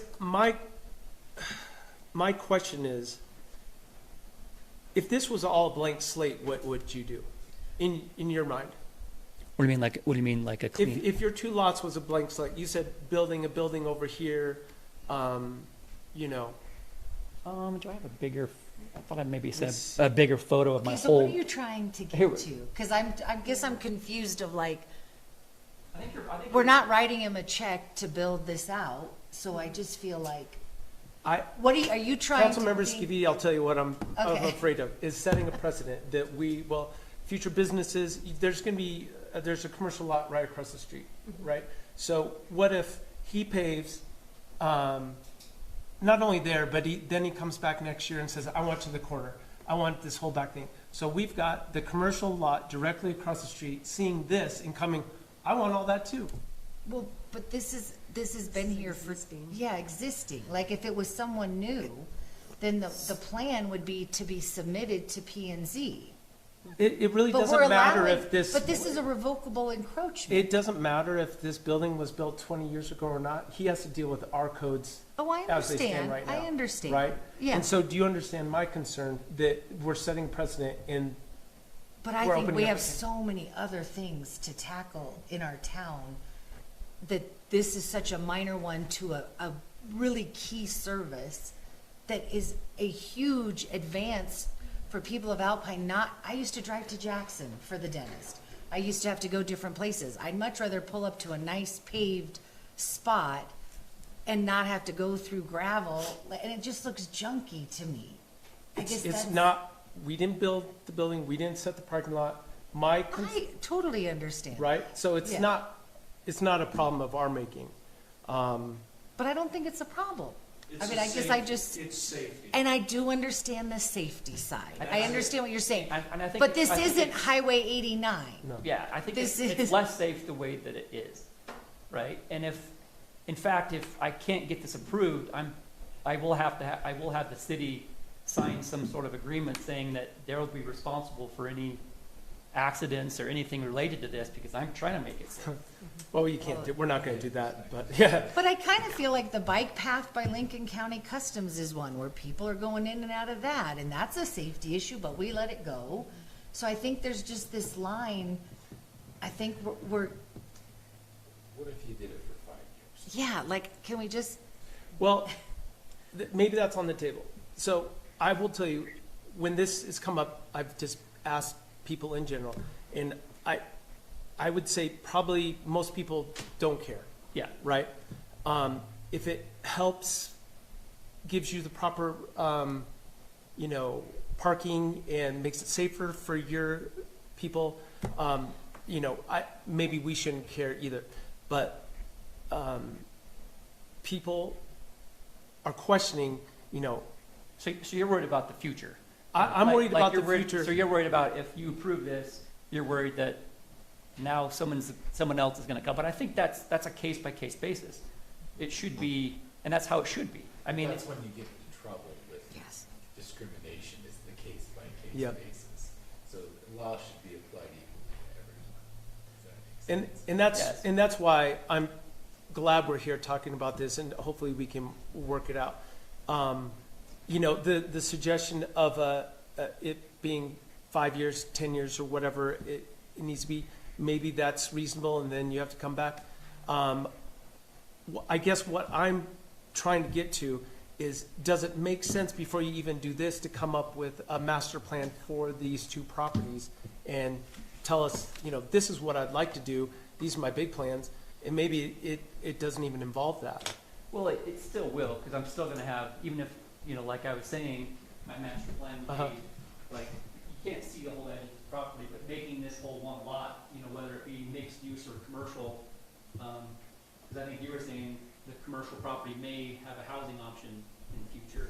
It's a possibility. Absolutely, we have no idea, but that will come from the master planning process, yeah. And so, but like I was saying, the parking is gonna extend this way, but I'm still gonna be, you know, I'll have a whole new building here, and I'm planning on bringing on other, you know, hopefully another provider, specialist. So this parking is still gonna be, you know, I wasn't planning on paving this little section of the road base. I usually park right here, but I wasn't gonna pave this in case I need to ever do an extension this way, or, you know, if I build a new building, we'll have a sidewalk and, a plant here. But regardless, this is still gonna be utilized as parking. Would you be willing to sign something that said a certain amount of time happens if future councils, administrations say you come to them and you want an extension and they say, no, you're gonna have to take it out? Is that something you're prepared to do? Yeah. I mean, if they can give me a good reason why I need to tear it out. Well, You won't have, they won't have to come up with a reason. That's the point. But I mean, yeah, like, that is the point. And you know what? I'm sorry, but I think discussion is supposed to be the council. It can be, but I'm willing Okay. to take responses from Jim and anyone else, but well, I mean, what is Jeremy, are you still there? Councilmember Larson, do you have anything to add? Yeah, please. Thank you.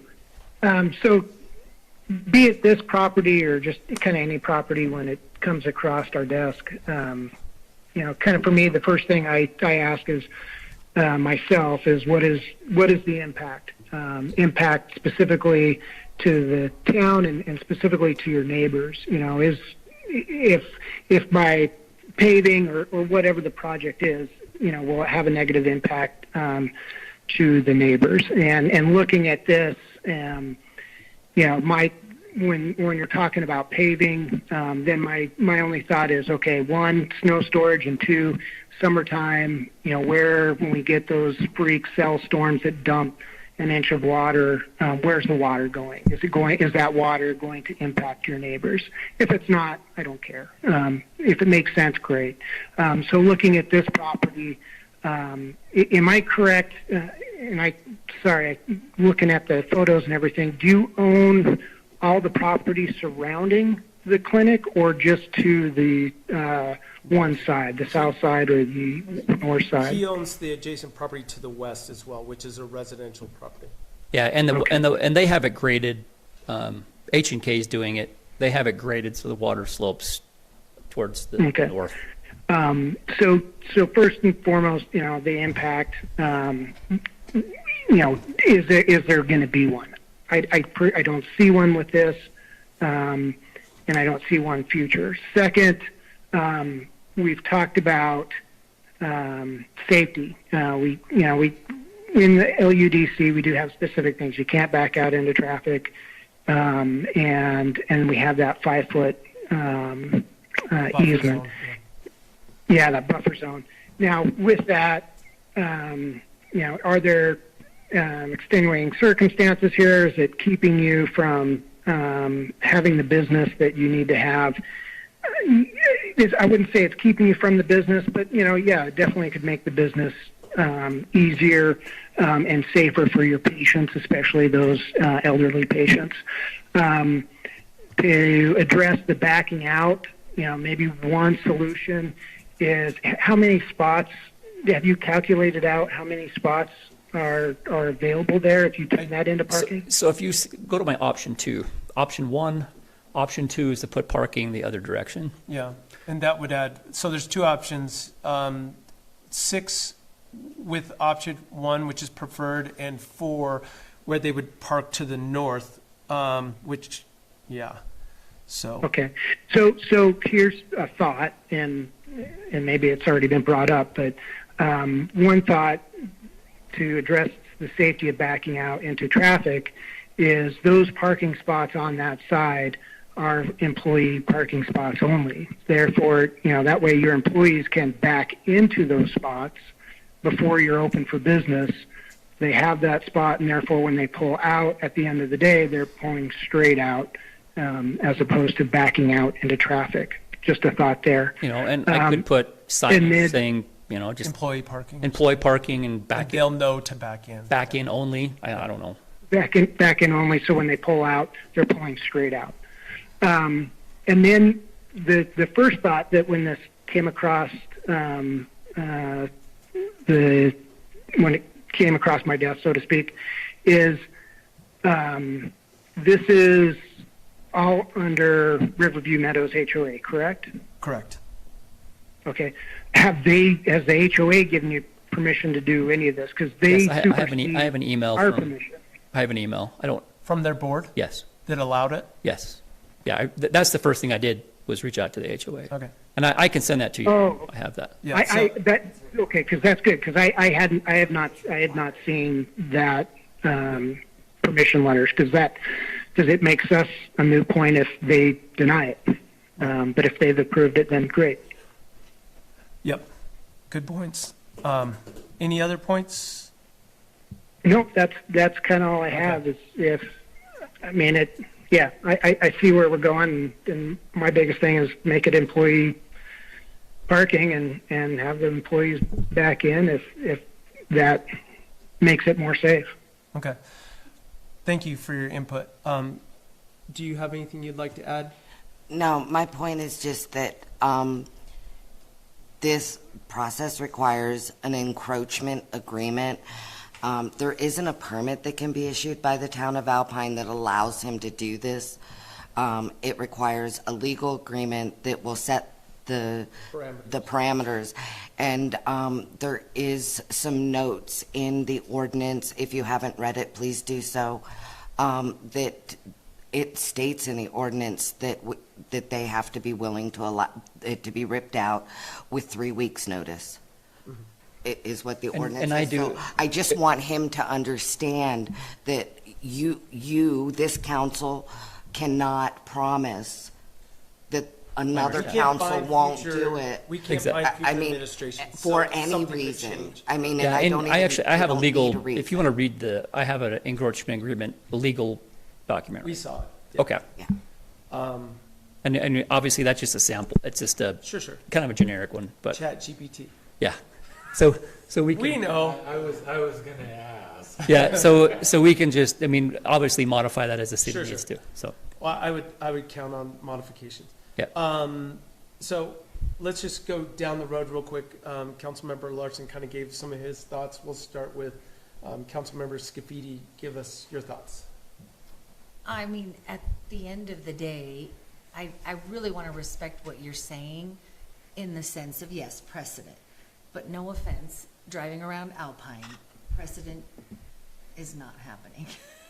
And for me, really, I just would like that we have a service that provides safe parking to clients, patients, and it's aesthetically pleasing versus asphalt, mud, asphalt. And so I think, and like I said, you drive it, I drive this every day. This is not a high traffic. I don't wait in line to get on Highway 89. I'm by myself 100%. I don't even think I've seen a second car as I leave.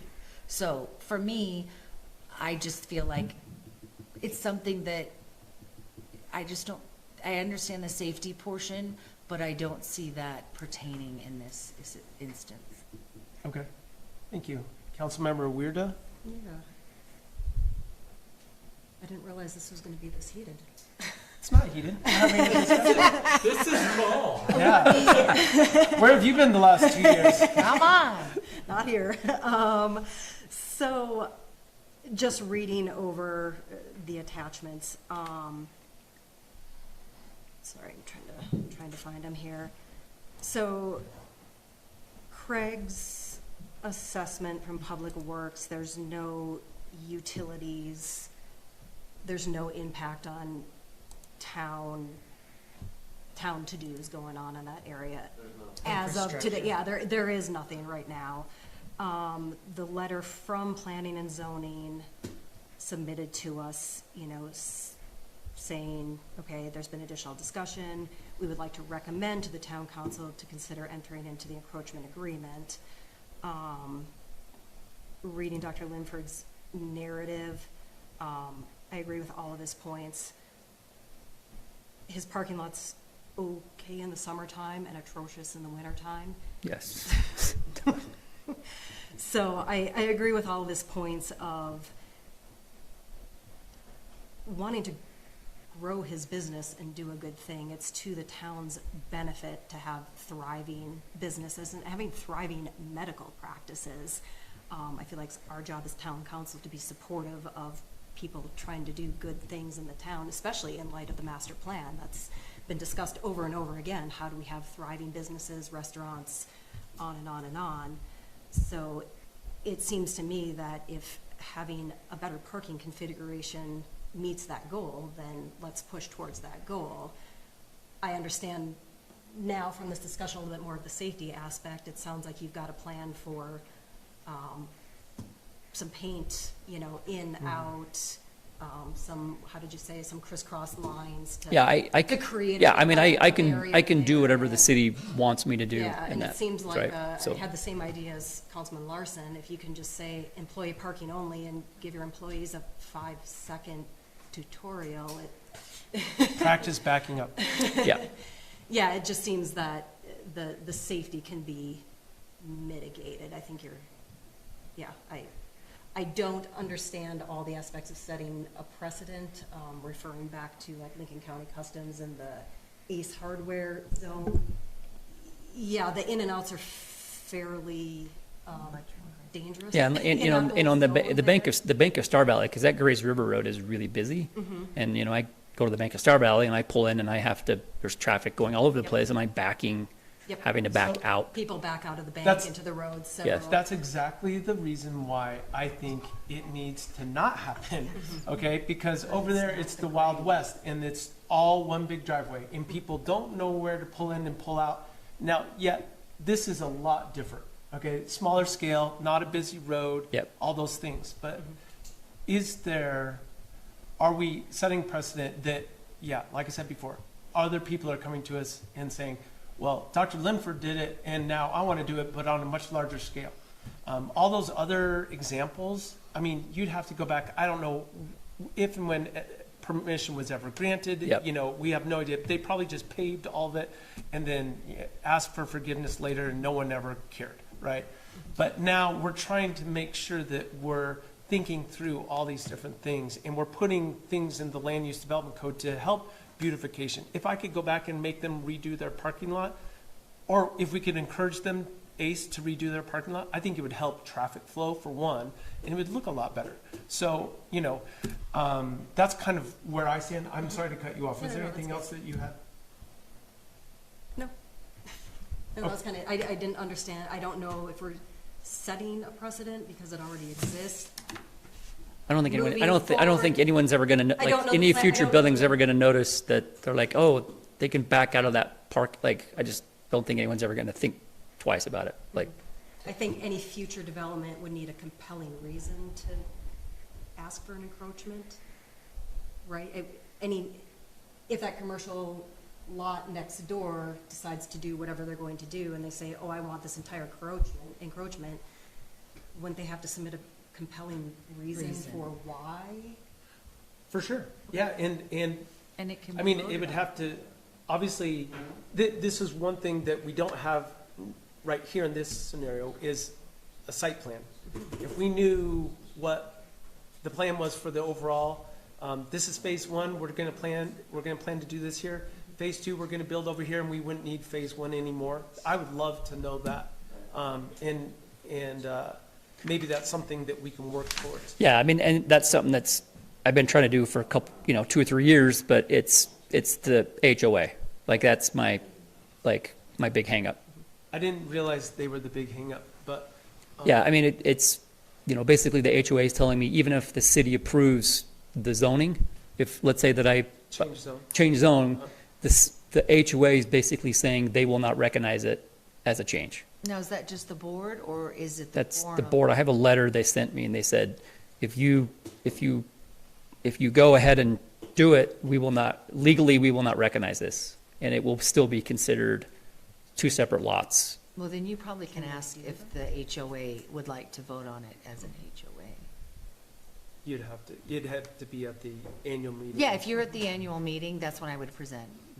And you were at the annual meeting that I was You there. could- And What I would recommend is, if this happens to go through and you need to approach them, then I would, send them a nice letter and saying the town approved it if this happens.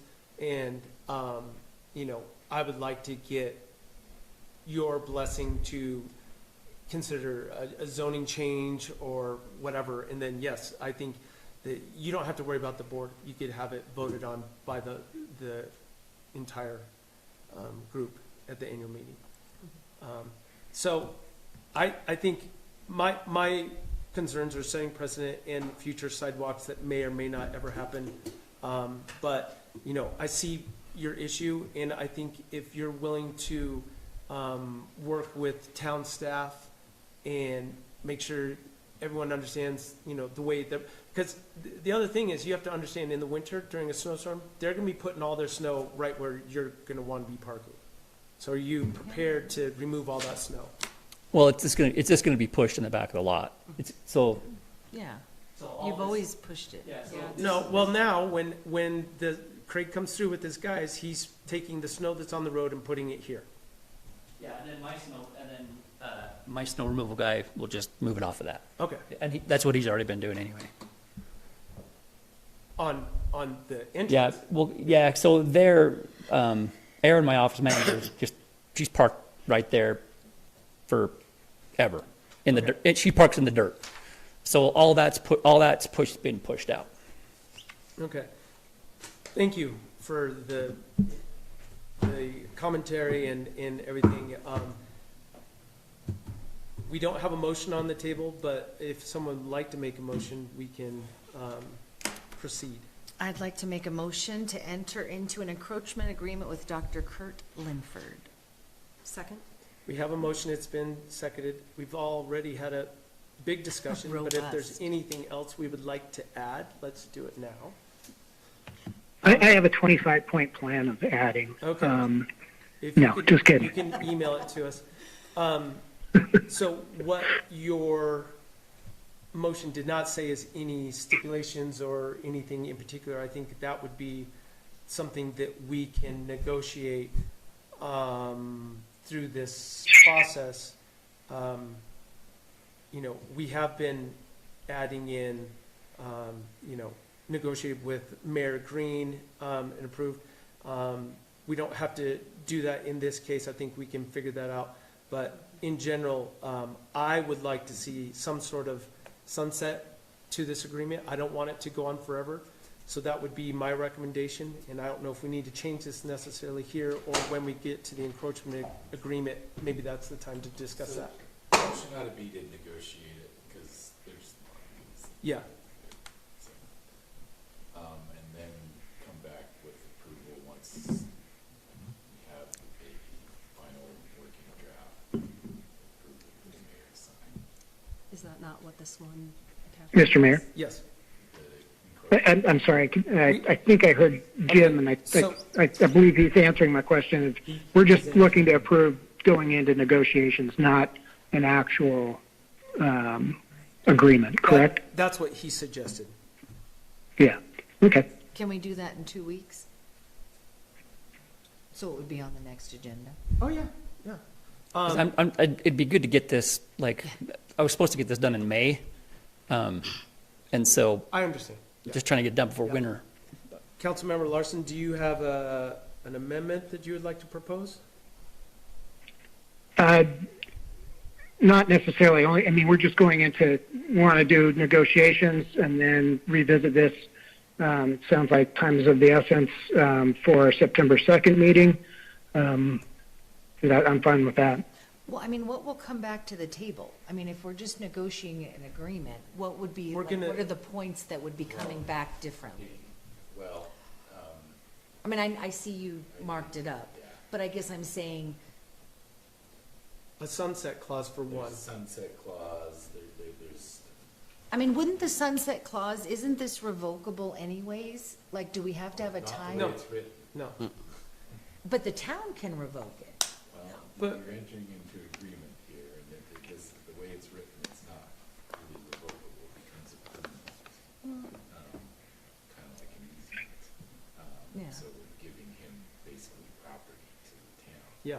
To, So a 10-year? I would, well, we can discuss whether it's 5 or 10 years, however you guys want it, whatever we can come up with in a meeting of the minds, but there's a few other things that. I mean, I guess the only thing, and you speak up, I mean, I guess I'm wondering, I know what you said, Jeremy, but do we want for 10 years to say this is employees only when at some days it could be patient parking? I mean, I guess, Yeah, well, I guess we put in there that. could we just say that at the discretion of the owner? Well, that was the idea, is how we keep, trying to figure out a nice way to say this.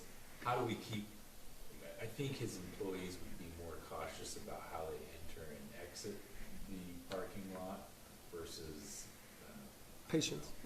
But then patients. could you make one handicap? Well, I guess you wouldn't want to Well, make one hand, because the I don't know if we handicapped should- one is right by the front door. Has to be by the handicap, Has to be the right by the next- entrance. Yeah, Yeah. so that's how I feel. Are you suggesting we change the wording of the motion to seeking a motion to enter into an encroachment negotiations? Mhm. And then we bring it forward. Our motivation would be to have it on the September 2nd. We want to get this done as soon as possible. It won't take Jim long to, you may end up writing your own encroachment agreement. Well, I just like to talk to his lawyer. Yeah. Chat GPT, sorry. You do have an attorney, right? Hmm? You do have an attorney that represents you or your business? My brother-in-law, Okay, perfect. so, yeah, He'll be able to talk to Jim. Is he licensed in the state of Wyoming? in Idaho. Okay, we can work through all that. We'll get But, so, yes, I guess the motion as it stands right now is to enter an encroachment agreement. They could withdraw their motion and you could just redo it in the motion. Councilmember Scavidi, would you I don't withdraw? wanna withdraw. Okay. Do we have any amendments suggested?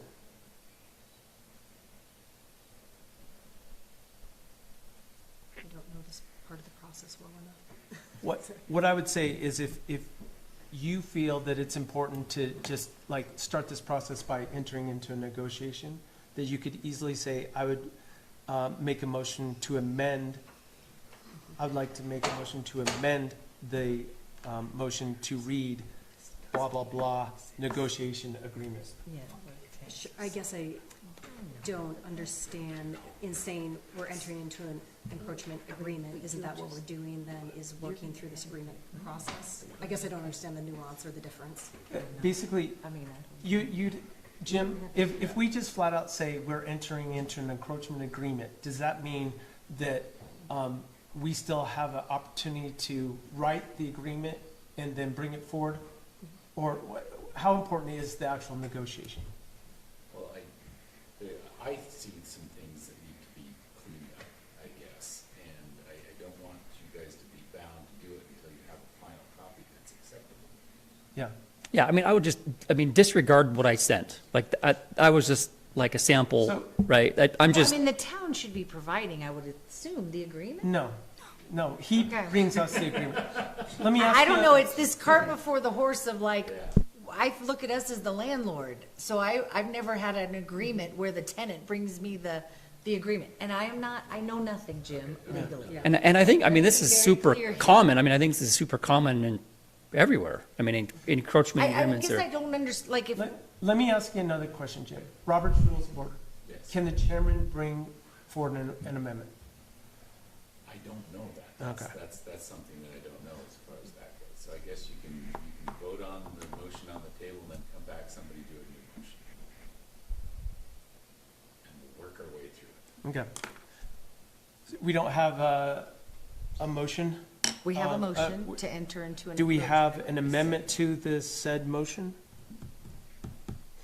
Hearing none. All those in favor of a motion seeking to enter, all those in favor of a motion to enter into an encroachment agreement with Dr. Kurt Limford, say aye. Aye. Abstain? Mr. Mayor, can you repeat that? I'm sorry, I'm trying to follow the train of thought here. Let me just read it real quick. So the motion as it stands right now, Councilmember Larson, is a motion to enter into an encroachment agreement with Dr. Kurt Limford. That's all it says. Okay. We're ready to go to a vote. Is that clear, the way it stands for you? Yes, it is. Yes, Okay. it is. So we'll call for the vote one more time. All those in favor of motion to enter into an encroachment agreement with Dr. Kurt Limford, say aye. Aye. Abstain? Aye. Okay. So the motion passes as read, so there you go. Official. Thank you. So we will just, if you could, I'm sure you could reach out to Jim or actually send it to the clerk, please. And then he'll make sure, she'll make sure that he gets it. And then He has it. you're going to just mark it up? Well, I've marked it up already, it's just a question I can talk to you. Okay. I'm fine if you two work together or find someone, but it sounds like you'll bring us a document that we can look at on the 2nd and we'll ratify it at that point. Okay. Awesome. Thank you. Thank you so much. All right. Okay, next. Call me. Sorry it took so long to get you here, but thanks for coming in. Thank you for Yeah. taking your time to do it. Okay, now, we just have an invoice from Snake River MEP in the amount of $62,375, and it's broken out very well, so we know exactly what this is. Does anyone have any questions on this? Can we get a motion? I'll make a motion to approve Snake River MEP invoice -003. Second? We have a motion, it's been seconded. Discussion? Go ahead.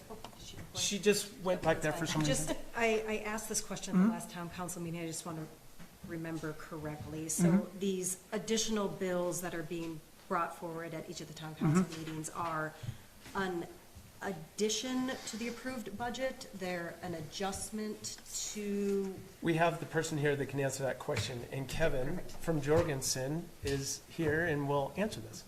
Yes. So since we hired a contractor and they failed to meet their goals, at that point, then y'all fired them and then y'all are going after the bond at that point. Anything, then we hired this contractor, Snake River MEP, to get it done. So the budget, we told them they could do it as a time and material. So whatever their time and material costs to get it over the line is what it's getting to. So there is no real budget. There's really no known what it's going to take to finish up, except for we know the light coming down the road is not a train now. So it's getting close. We're probably going to have at least 2 more of these billings coming across. They've ordered a couple bigger pieces, which was a gas monitor device that was supposed to be part of the other contract, and then some safety rails. But everything else has been little pieces and parts to get it to this point. And then we've been basically going through anything they find that they did wrong size, wrong wire, missing wires, those kind of things we're identifying, because we feel like that's going to be something that the lawyers will be looking at when it gets into the bond. Is there a large amount of that? We found several things, yeah. Yeah.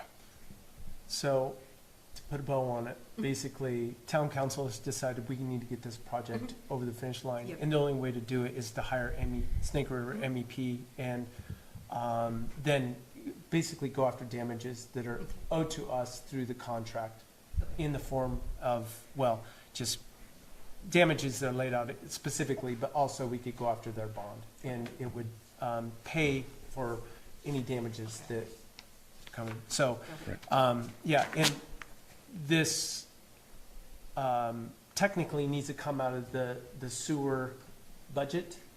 But we will figure out how to replenish the budget with those other sources of revenue.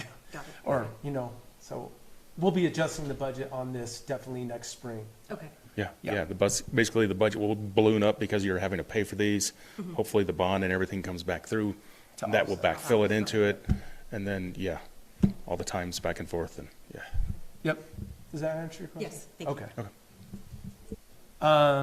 Any other questions for Kevin or Monica? All right. All those in favor of a motion to approve Snake River MEP invoice 003, say aye. Aye. Aye. Aye. Opposed? Hearing none. Motion passed 4-0. Okay, general public comment. Did anyone come to make public comment? Mr. Mayor, if someone doesn't step up, I have a comment. Okay, Patricia McQuaid did. Oh, do you mind turning on the mic? Thanks, Sorry. Patricia. About the school, I believe there's a special public hearing next month about replatting, and then that will take 3 readings to replat. No, it's a one reading. You have the special hearing before, or we have 2 special hearings on the same night. So during that hearing, we'll take comments from the public, and then we can vote on whether or not we want to replat that property. Okay. And then what's the other special hearing? So there's a special hearing for planning and zoning at 6 o'clock. By law, we have to have a hearing for planning and zoning first, and then we will have the town council public hearing at 7 o'clock. Okay, so replat then, I think it's the 16th of September. And just saying the lease has conditions precedent that all have to be met before the lease actually goes into effect. Correct. And one of those is the replat, the other, there's, Business plan, business plan, financial. financials, have those been, No. We're still Entered waiting into. on some of those items. okay, and will those be available to the public? At the, they're Yes. pushing to get them to us as soon as possible, and when we receive them, we will push them out to the public immediately. Okay, so that's traffic plans, and then, The traffic plan is not one of the conditions to get the lease, is my understanding, but I might be wrong. But it's they're in the. traffic plan Plan is.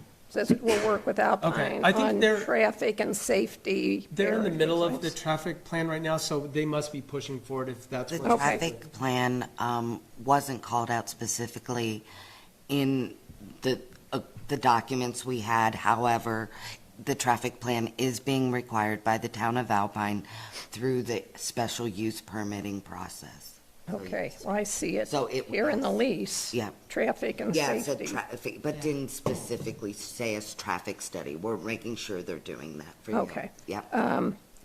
And then, have they told you how many students they need to open?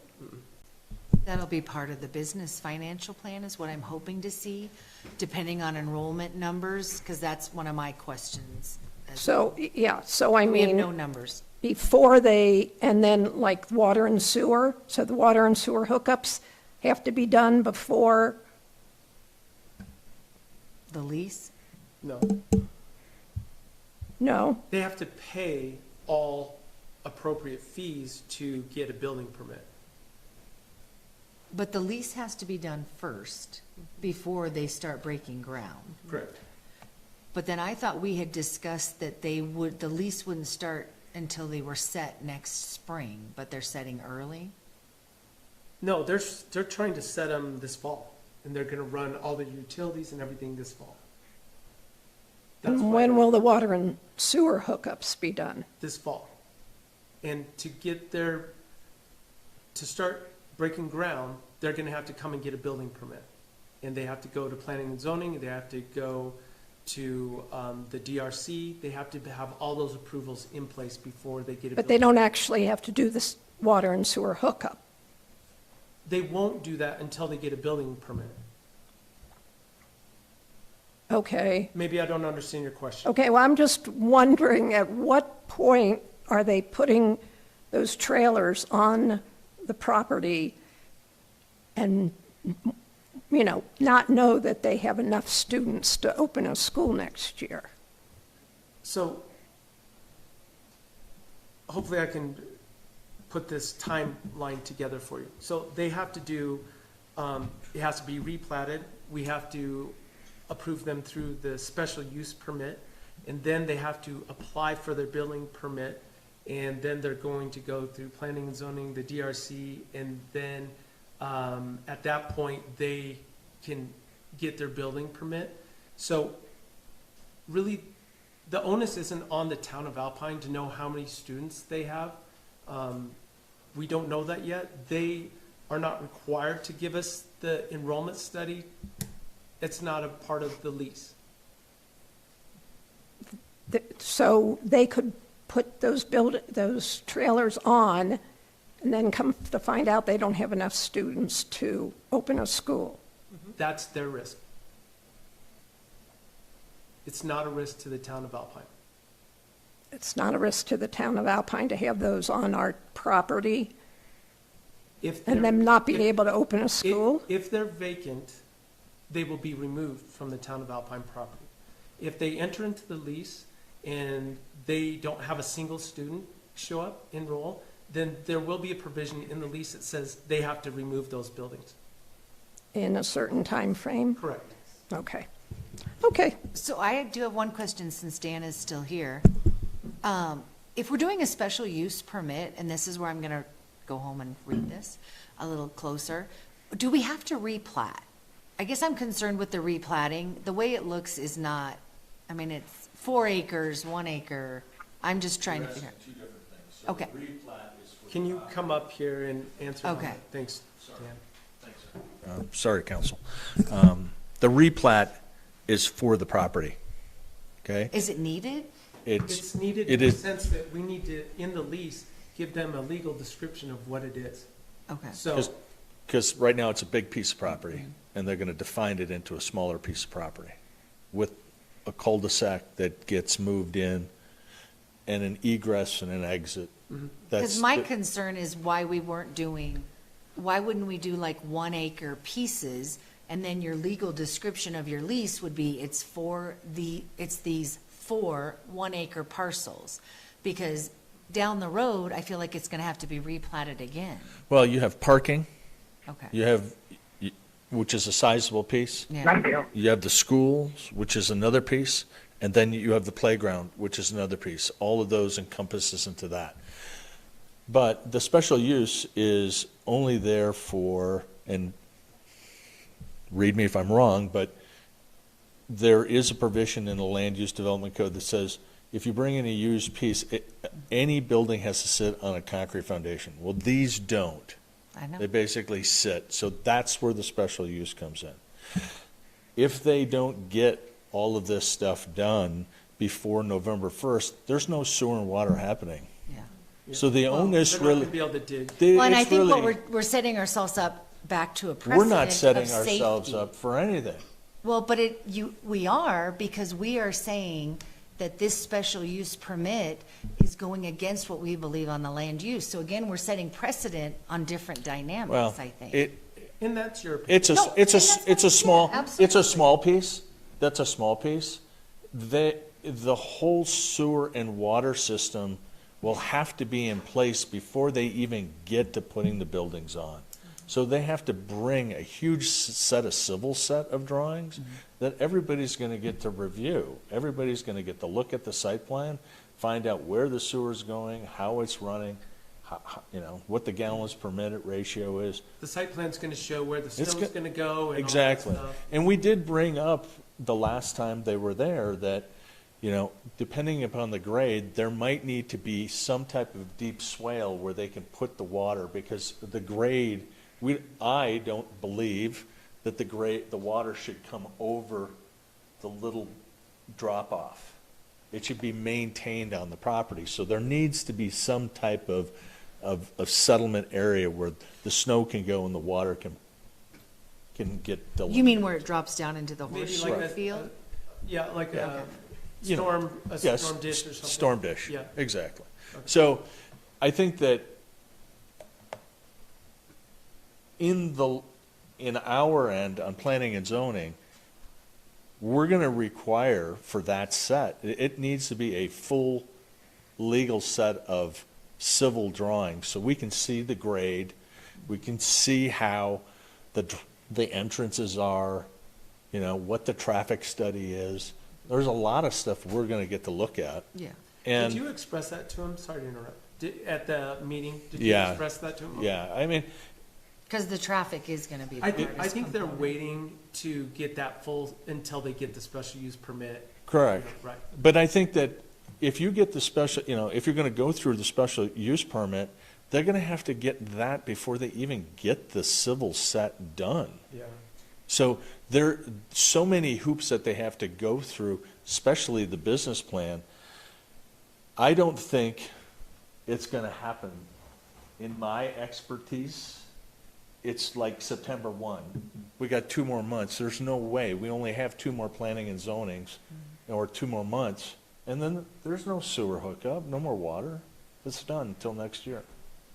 Is it November 1st or November 15th? So that's all I got. Yeah. Thank you. You got any questions? No? Thanks, Dan. I need to read. Thank you for bringing that up. There's so many moving parts, and the clerk is trying to keep on top of all of them. And if you have any direct questions, you can email me or the clerk, and just about timing and things like that, because to us, sometimes it's a little up in the air. Do you agree? We don't know if it's a moving target. In all actuality, I'm not handling it. Most recently, it's Gina from in the planning department. So, yeah. She's the one who's been doing most of it. I'm copied on it, and her and I talk about it, but she's been handling the front end of that. So, yeah. She's trying to keep them moving forward. There's a lot that needs to be submitted before we can issue a special use permit. Yeah. It's a huge amount of data. So we'll see how they get it all pulled together. Any other public comments? Thank you, everyone. Do we have a motion to adjourn? No, Mr. Mayor. Yes. Oh, I'm sorry, you did have a comment. I'm sorry. Yep.